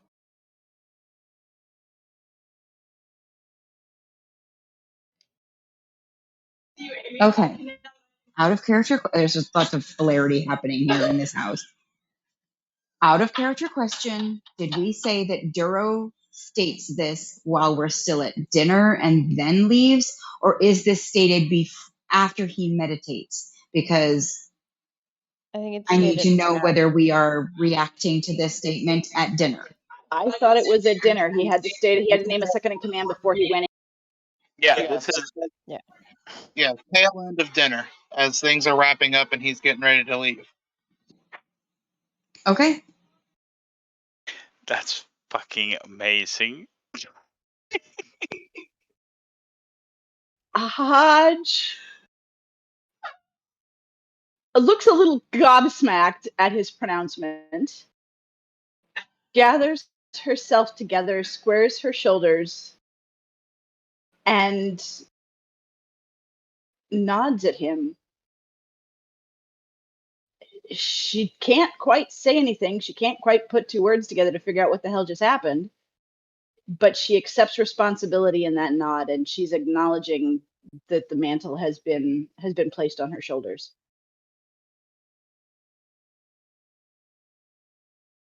Gungnir, after Duro retires from dinner, Gungnir comes on the 10 MC. Attention all hands. We have an intruder. Duro has already retired this declaration to meditate and requests not to be disturbed. Hodge is in charge.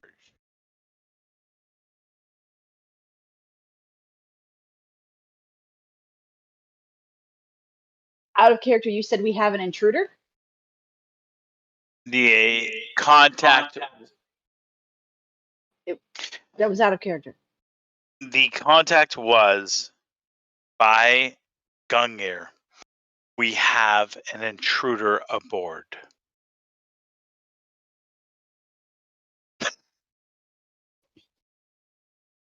Gunyer, location of intruder. E1 junction heading to E2 junction. Now, Hodge would know that junction, E2, is the engineering manifold junction where the engineering pylons connect with the main hull. That is where Dura came up.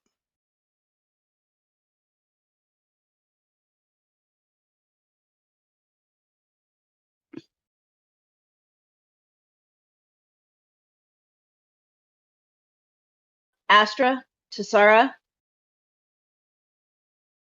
meet me in engineering immediately. all right. Tessara stands and walks out of the room towards engineering, whether anybody is in front of her or not. Astra's following.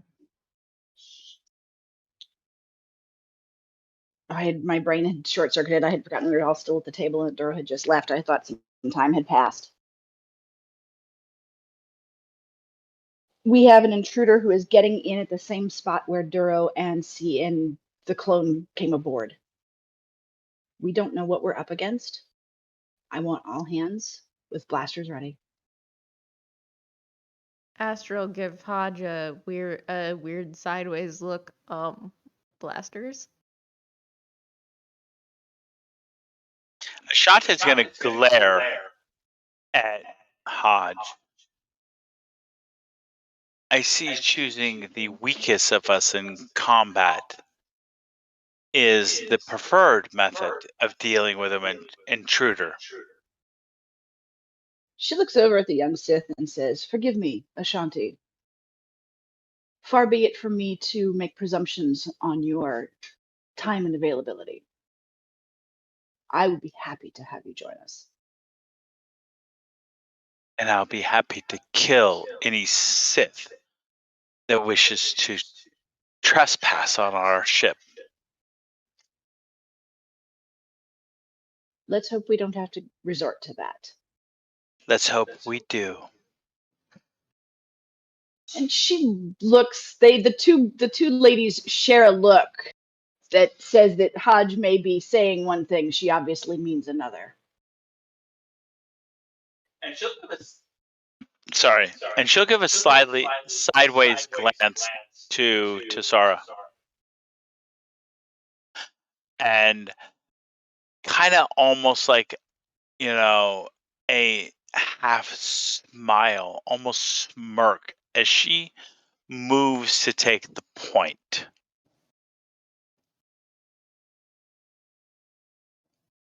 Tessara has pulled her blaster out of its holster on her body and has it at her side. And she says nothing. She responds to no one. She just is standing there waiting. Astra will put her lightsaber in her hand, but she's still giving Hodge a confused look. Ashanti, you and I should be in the shadows. Let them be the first.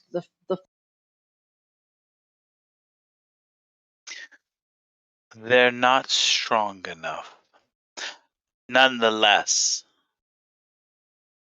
Duro chose the right second in command, one who's not afraid to spill blood. Again, Don't second guess yourself now.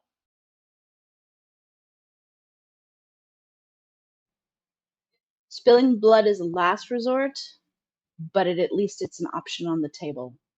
I want these two out front. Mao? I want these two out front with enough distance so that we can come in behind whoever it is. They only climb up one at a time in that location.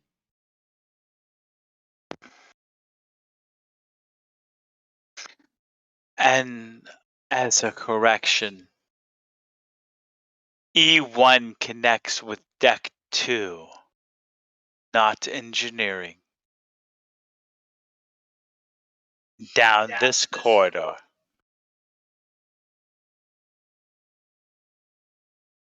She'll follow Ashanti, muttering something about needing to pay better attention to the schematic. Tessara starts walking in the direction that she knows that Ashanti just pointed out. I would like to roll C-Force to see if she can sense if this person that is intruding is force sensitive or is using or can use the force. Hold on. Astra's gonna follow Tessara.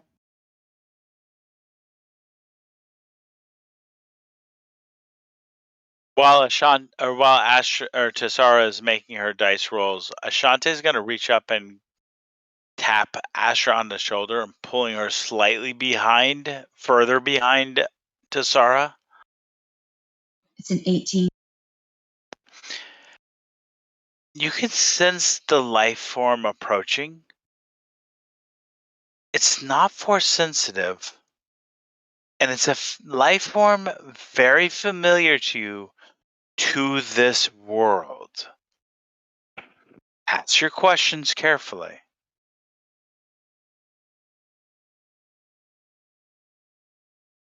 Can she obviously at this point cannot see this individual. Can she sense or hear or spot anything at all? If I was to roll, can you? There is still a blast door between you and the individual, so you're not going to see or hear anything. Same with the professor's quarters. Okay. So she keeps her blaster in her hand at her side, but she flips it to stun instead of the other setting. And she steps forward. And if I'm right, schematically, I guess, and game mechanically, would she be able to sense that even though there was a blast door in front of her and she cannot see through it or hear through it, would she, if she was to speak, could someone on the other side of that door hear her? And this is something Tessara would know.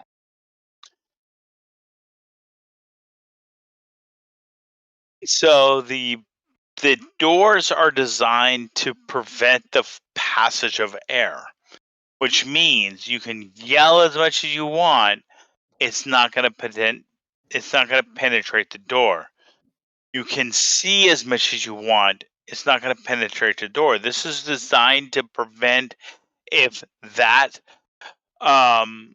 you remember the way the Gungnir is designed, it's got two arms off the main body, and each arm is connected to the engine cowlings that move up and down. If that arm gets blown off, that door is designed to prevent the entire ship from depressurizing. Okay. And the way to open the door is just to press a button by the side of the door, right? That is correct. So Tessara is going to turn and look behind her. Is there any sort of curvature to the hallway that they are in? If she was to step forward, they would be out of sight? No. It is a straight corridor that goes across the entire deck. So Tessara turns and looks at Haj.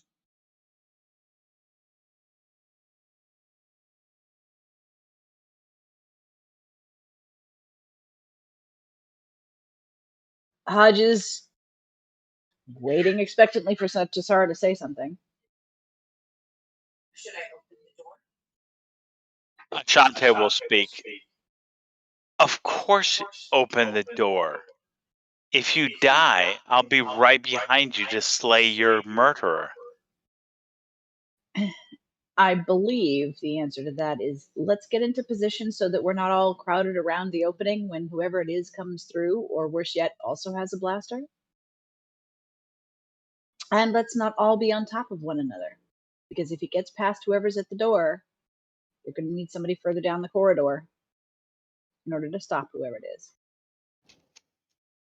She is literally standing there waiting for that to happen before she does anything. For those people to get into the positions that you ordered.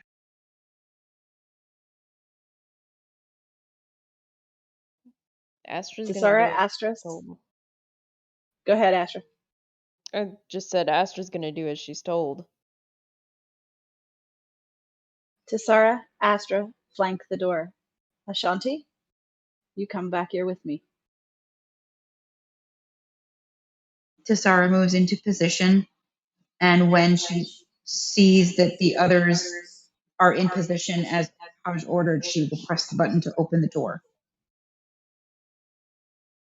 Upon hitting the button and opening the doors, the two separate pieces of the door slide, one left, one right, revealing a Pakash. Clearly a heavily wounded Pakash, standing, as if he was trying to work the controls of the door. He's dressed in a very peculiarly looking Pakash uniform, not like what you're used to seeing, not the average Pakash here, not the Pakash on the Ruin World. This one seems more pronounced, more noble than others, but definitely different. And he looks to y'all with almost like a shocked look because the door suddenly opened to his surprise. Oh my goodness, he's hurt. Tassara.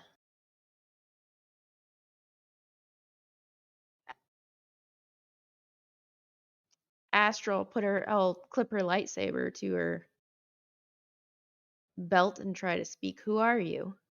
Did I see the demon put its blade away? Her lightsaber is not active. So literally what she had in her hand was just the cylinder of her lightsaber. Keep in mind, he doesn't know that. So, to answer the player's question, it appears she put her weapon away. All right. And I guess I'll stand up straight. There's no point in being subtle. I'm assuming she spoke gibberish to me, so let's try. She would have spoken in Cybisti. Okay, Cybisti, I understand. So I'll go ahead and reply. Demon, you will take me to the Numa who defeated the Sith demon recently.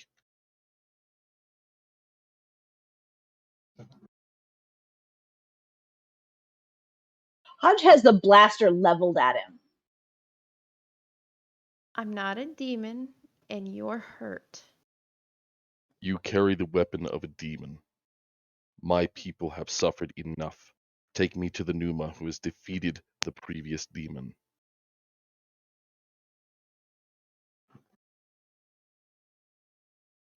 Tassara holsters her stun gun, puts her hands out to her side with her palms out.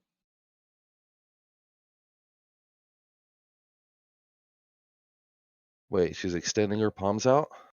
Yeah, she's holstered her weapon, put her hands out to her sides with the palms out to show she doesn't hold anything. Immediately, he whips out his shield, which is almost as big as a hallway, and drops it in front of him, taking guard.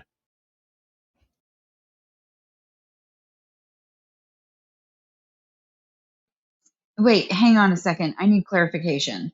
She holstered her weapon and put her hands out to the side, and he dropped a shield in front of himself. It's a big shield, yes. He has taken a defensive position, as if he's expecting you to hit him with something very large.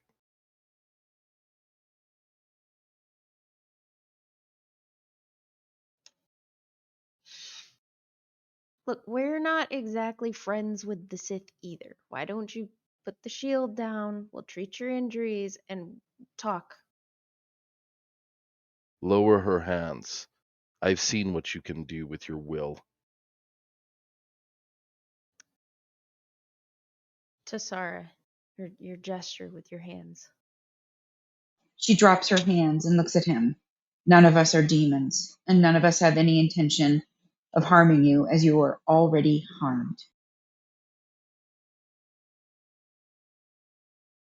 Let's see, relaxing the shield.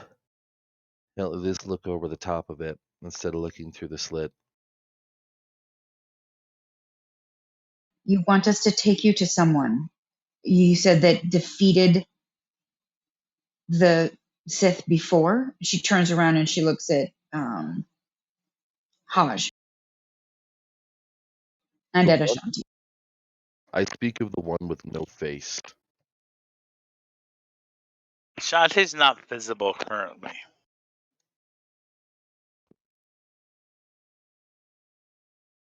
Is he speaking Cybisti?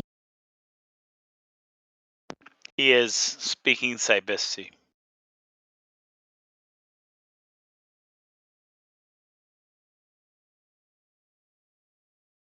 Tasara looks back at Haj.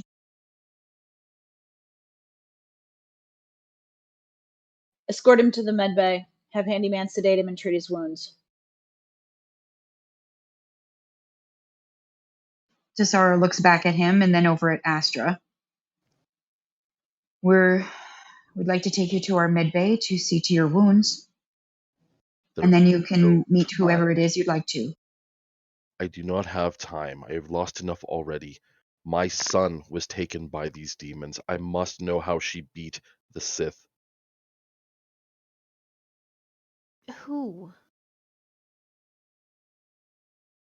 My son, Kraska, Y- heir I to the mean, royal guard. okay, I understand your son was taken. What I mean by who is what individual are you talking about? Can you describe them? He seems kind of confused about how to do it, but he kind of makes a gesture towards tattoos along where a hairline would be. Female, small. Hmm. Hotch doesn't have tattoos, right? She used to. She doesn't anymore, but she used to, yeah. Hodge will look over at him. We have no tattooed women on board this ship. Ashante?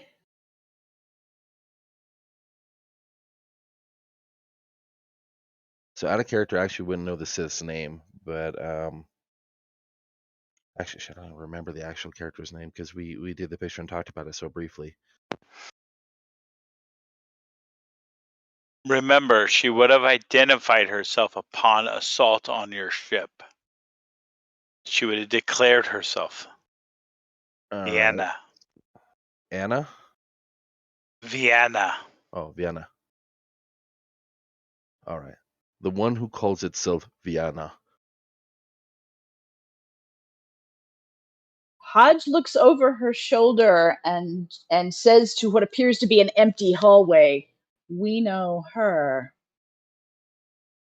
And she looks back around at this guy. You won't find her on board this ship. What makes you think she killed Sith? I think he's after someone who fought her in combat. He nods appropriately.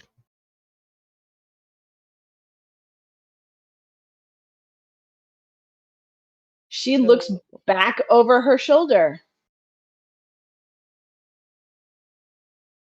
And then turns back to the big. What is his race again? He looks back at the big Pakash in front of her. I'm sorry to tell you, she's indisposed right now. I was there. What do you want to know? I must know how she beat Vakash. I can't remember her name. I'm sorry. Oh, how she beat via Michael. Vienna or Vienna. Yeah. Is it Viela?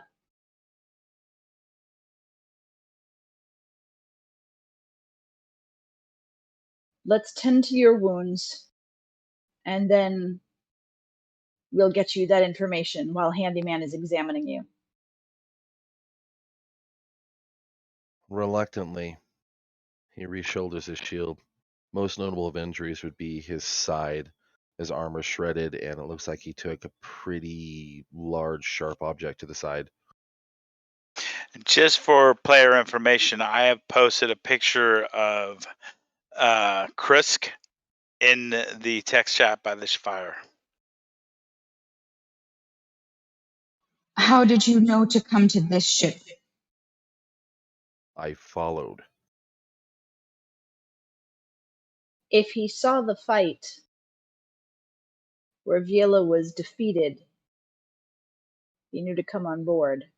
And Hodges has not holstered her weapon. She had still in her hand, just in case somebody makes a foolish move.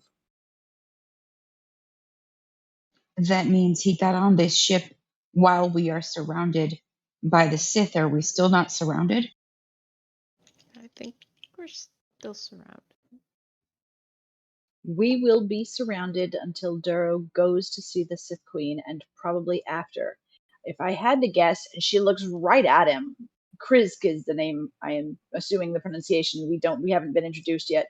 She looks at the big Prakash, and she says, "If I had to guess, I'd say he got on the same way Duro did, especially if he was watching. We need to have this dealt with. We don't need anyone else sneaking on board."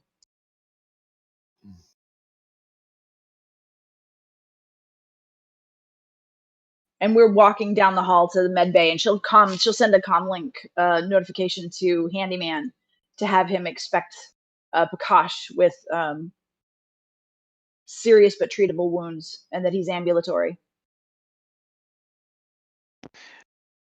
Very pleased, madam.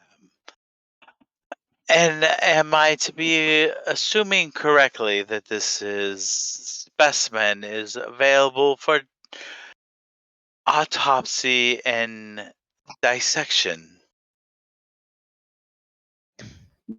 Negative, Handyman. Treat and release. So disappointing. I will go secure the entrance he came in through. And she turns around and walks away.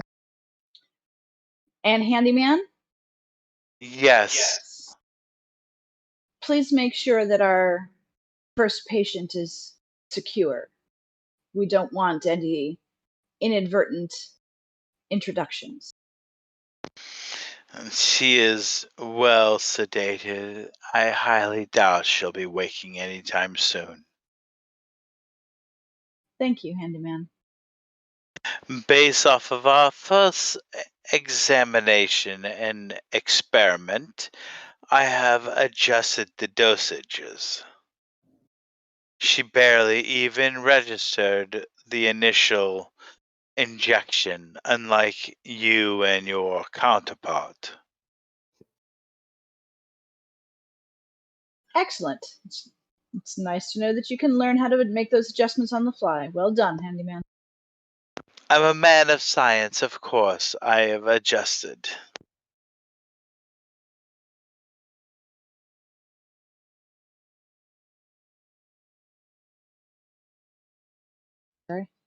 She looks up at the big Prakash as they're walking. Again, she hasn't put the blaster completely away.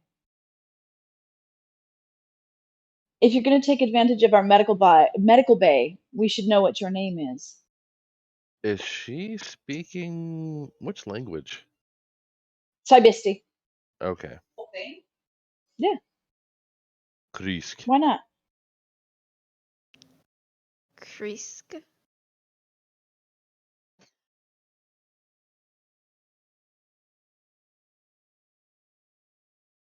Krisk, I am Hodge, and you'll be spending time in the med bay with Handyman.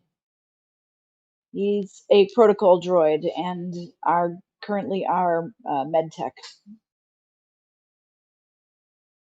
What was the other name? Go ahead.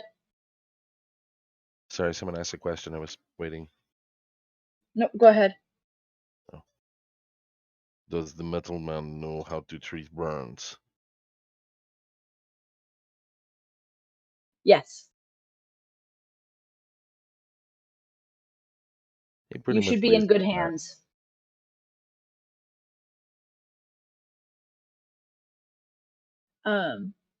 You said another name. How many other members of your party? I do not know. We died in a fight weeks ago over at Capital City. I only survived because I stowed away in one of their pods. So you're by yourself then? One is enough.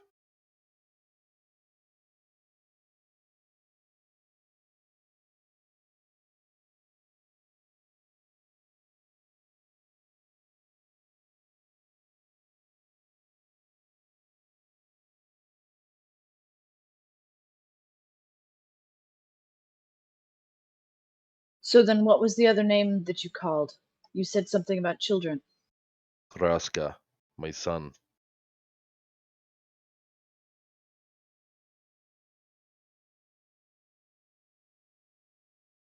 How old?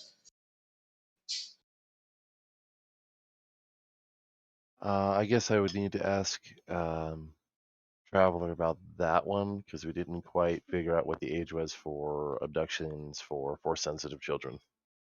I'll Oh, leave that. I'll leave that one to player discretion. We'll say 7. okay.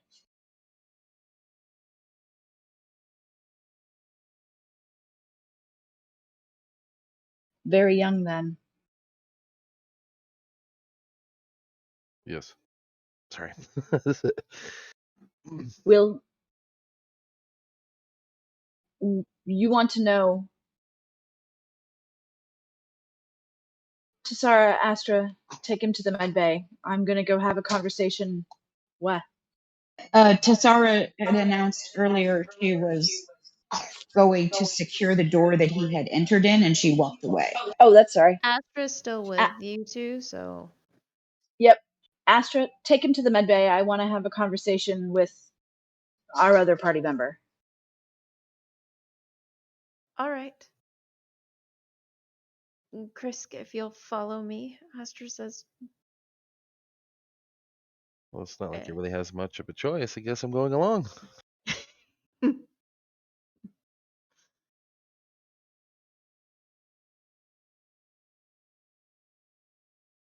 Hudge walks away to go find Ashanti. So Astra, you and Claw are on.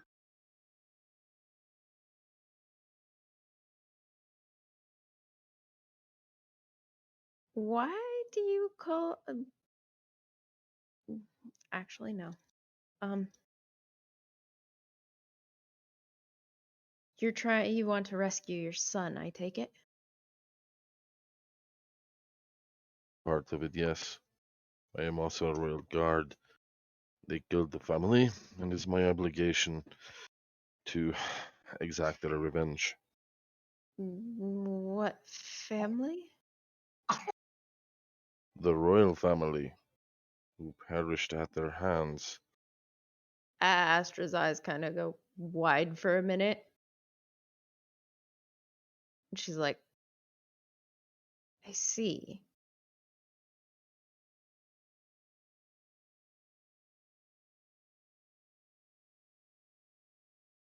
Kind of looks confused.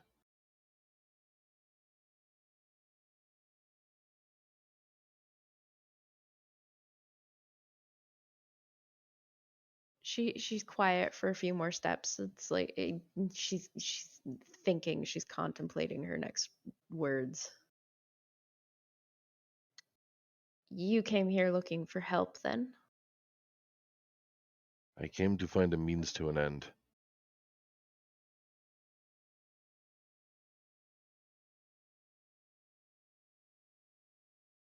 Well,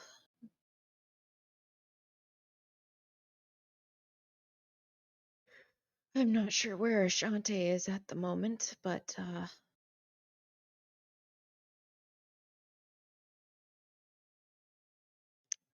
my master and I will be headed to speak to the Sith Queen at some point. There's a queen of the demons. We must take her head. They're not demons, and neither am I. I have seen what they can do. I watched my brothers die in seconds to their will, tearing the very ship apart that I stood on. They are most certainly demons, and you do not negotiate with demons. You end them or you run. That wound, does it hurt? It does not matter. And Astra will hold her hand, palm up, and gesture towards it and say, I can do something about it. Very good way to get her hand swatted away. Well, she's not holding it towards him.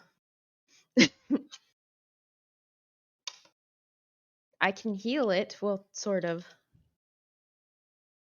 make it easier for you to walk? I can walk on my own 2 feet. Do not trust your ways. Understandable.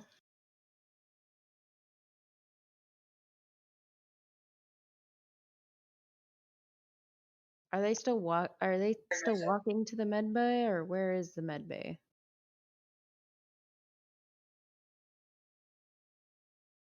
You've lost your butt. So the med bay is on the same level you are, and so it's a pretty quick, easy transition. I know Hodge is looking for Ashante, and she'll turn around once, twice, and then the third time, Ashante will be standing behind her. I assume you heard what he said. Of course, I did. I don't think he's going to accept that one Sith did that to another, although standing there we know better. He sees power. He sees that one demon defeated another. You see, in the greater galaxy, people see things as the way it's meant to be seen. The strong survive. Of course, he would come to us.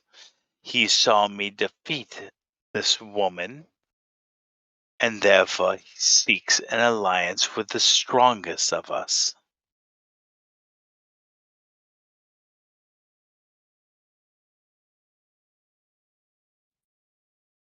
He also referred to you as the faceless one. So that tells me that he didn't actually see what you look like. You could appear as anyone. That just says that he understands the scope of who and what I really am. I am a manifestation of power. Well, manifestation of power. What are you going to tell him is the way that you beat that woman?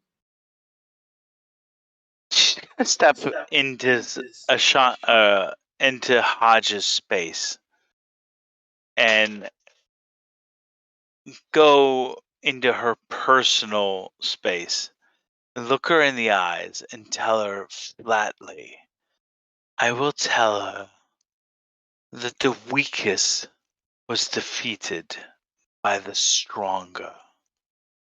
Nothing else needs to be conveyed to these primitives.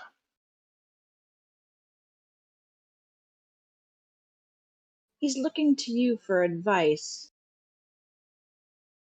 And you would give him that? You truly are a master. You speak in riddles. No, I speak in certainties. If he's looking for advice on how to deal with what call us demons, the advice I would give him is bow.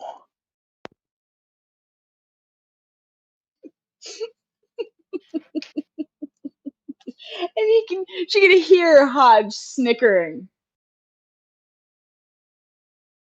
All right. I'll go to him with that and see how he takes it.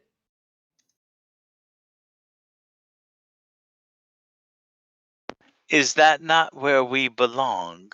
You and I. Notice how the indecisions of Tessara and the instability of Astra have excluded them from the second in command. And she'll look at you with straight eyes. Be careful, Hadassah. We both know your vulnerabilities. Only the strongest rise. She hasn't moved out of Ashanti's intentional maneuver.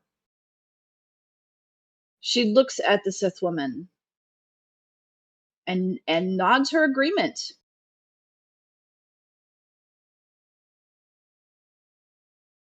She turns on her heel and walks to the med bay to go find out more about their new arrival. You hear nothing else from the Sith as she vanishes from sight.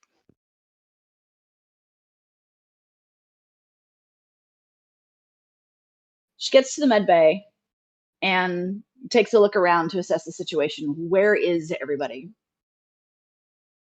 So he's sitting down having a conversation with Astra.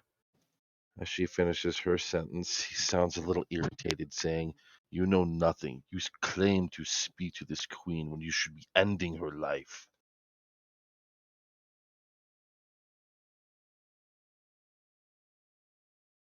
Well, it seems I walked in on a touchy subject.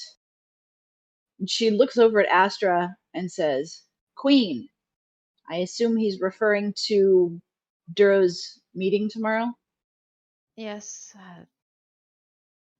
She'll look at Blackclaw and say, I'm assuming that's probably not a or language I Blackclaw, understand. that's probably what she meant.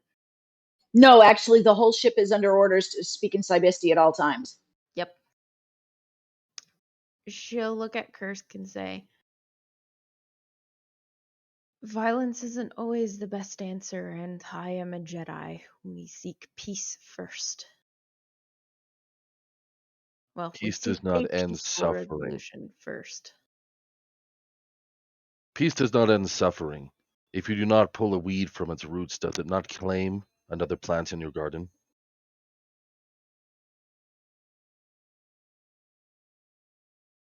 You talk of life and preservation and safety, but how do you do that if you do not cull the blight?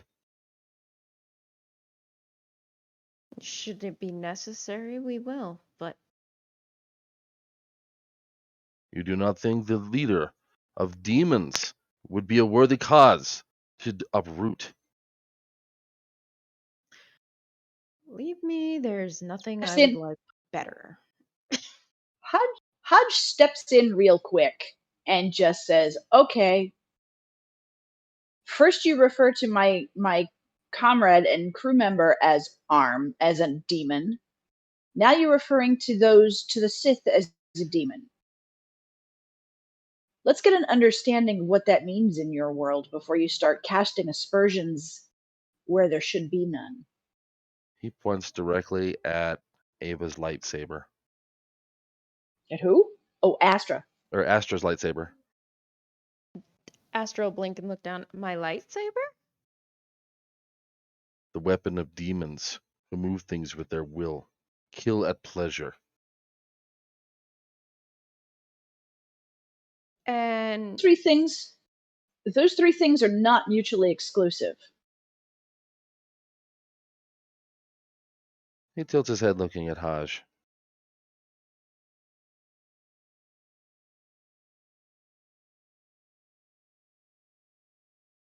I mean, there are people who wield a lightsaber who have absolutely no force abilities, and people who have force abilities who never wield a lightsaber, and neither of those people kill on a whim. So you've got a pretty broad brush there, sir.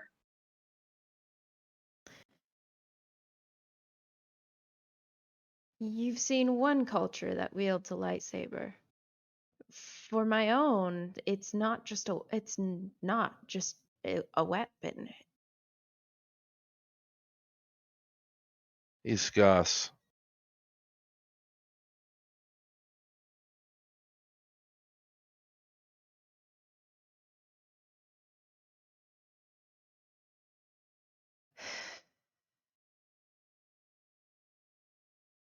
These demons, their weapons, their lightsabers, they're red colors, correct?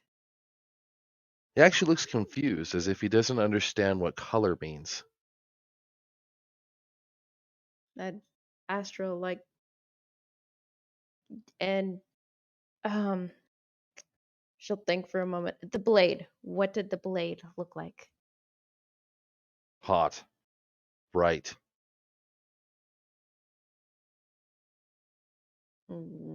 Astra kind of looks at. Yeah, it's a lightsaber, all right. She's like, yeah, but no,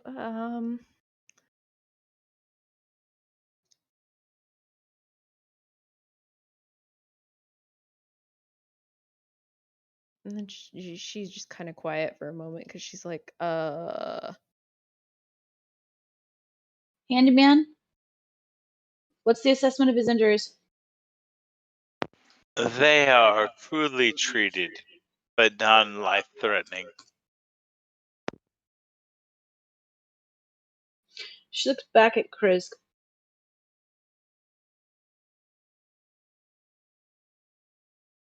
I don't have the answer to your question yet. You're aware that there are what you call, and I test the word or the usage thereof, at least one demon on board.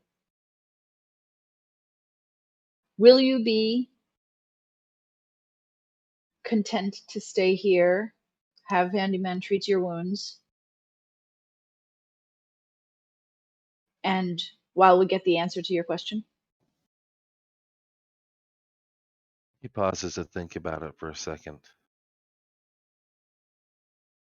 2 sons. I will wait no longer. If you cannot show me how to kill the demon in that time, I will leave and do it myself. Understood. Handyman continued to treat him. Astra, would you please join me? sure. She walks out and locks the medbay door. All right. On that note, I'm gonna go ahead and call the game at 10:15. So I'll leave the floor open for questions.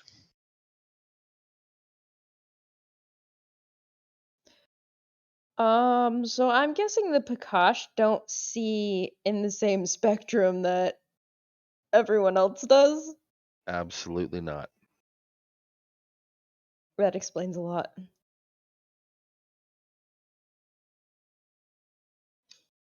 Should I answer a couple of questions for him, or just let him read the backstory and figure it out? I say let them read the backstory and figure it out. Oh, there will be an interrogation. I read the backstory, but there will definitely be an interrogation. I mean, this guy thought it was okay in any way, shape, or form to sneak on board. Like, there will be a conversation. Yeah, he's pretty much half dead too. Big hole in the side, plasma burns cauterizing the wound. Probably fractures and stuff from impact after falling from the upper atmosphere. I'm surprised, honestly, that he did not recognize Hadassah standing beside Ashanti when Viela was getting her ass handed to her. So that's the thing. You all pretty much look alike. I mean, the three girls look alike, or just humans in general? Humanoids in general. You're small, you're frail and squishy. I mean, this one's 7'3", 135 kilograms.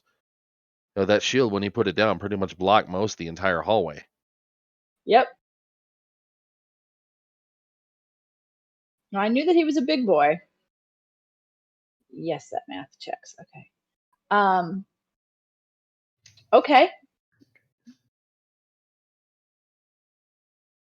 And so even the humanoid with the horns looks familiar. Got it.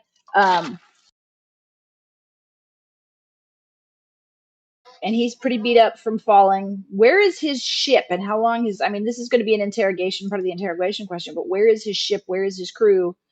And how did he know to look to find them, and how did he get in the port? I mean, there's a hardcore interrogation getting ready to happen. Then I suggest that Let's save that for in interrogation between. follows. Yeah, there you go.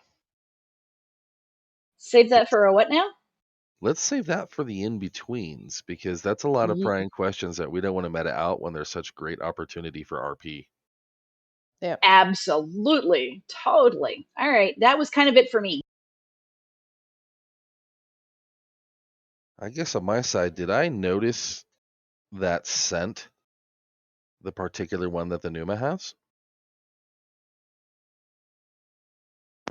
No, you did not notice her. Okay, but they keep raising their palms and distracting me. It's most likely, even though they're treating my injuries, they want to put me in a prison cell. So, since I don't taste that scent, we'll play along, but I'm going to make sure to keep that stinger close by, just in case I need to fight my way out later.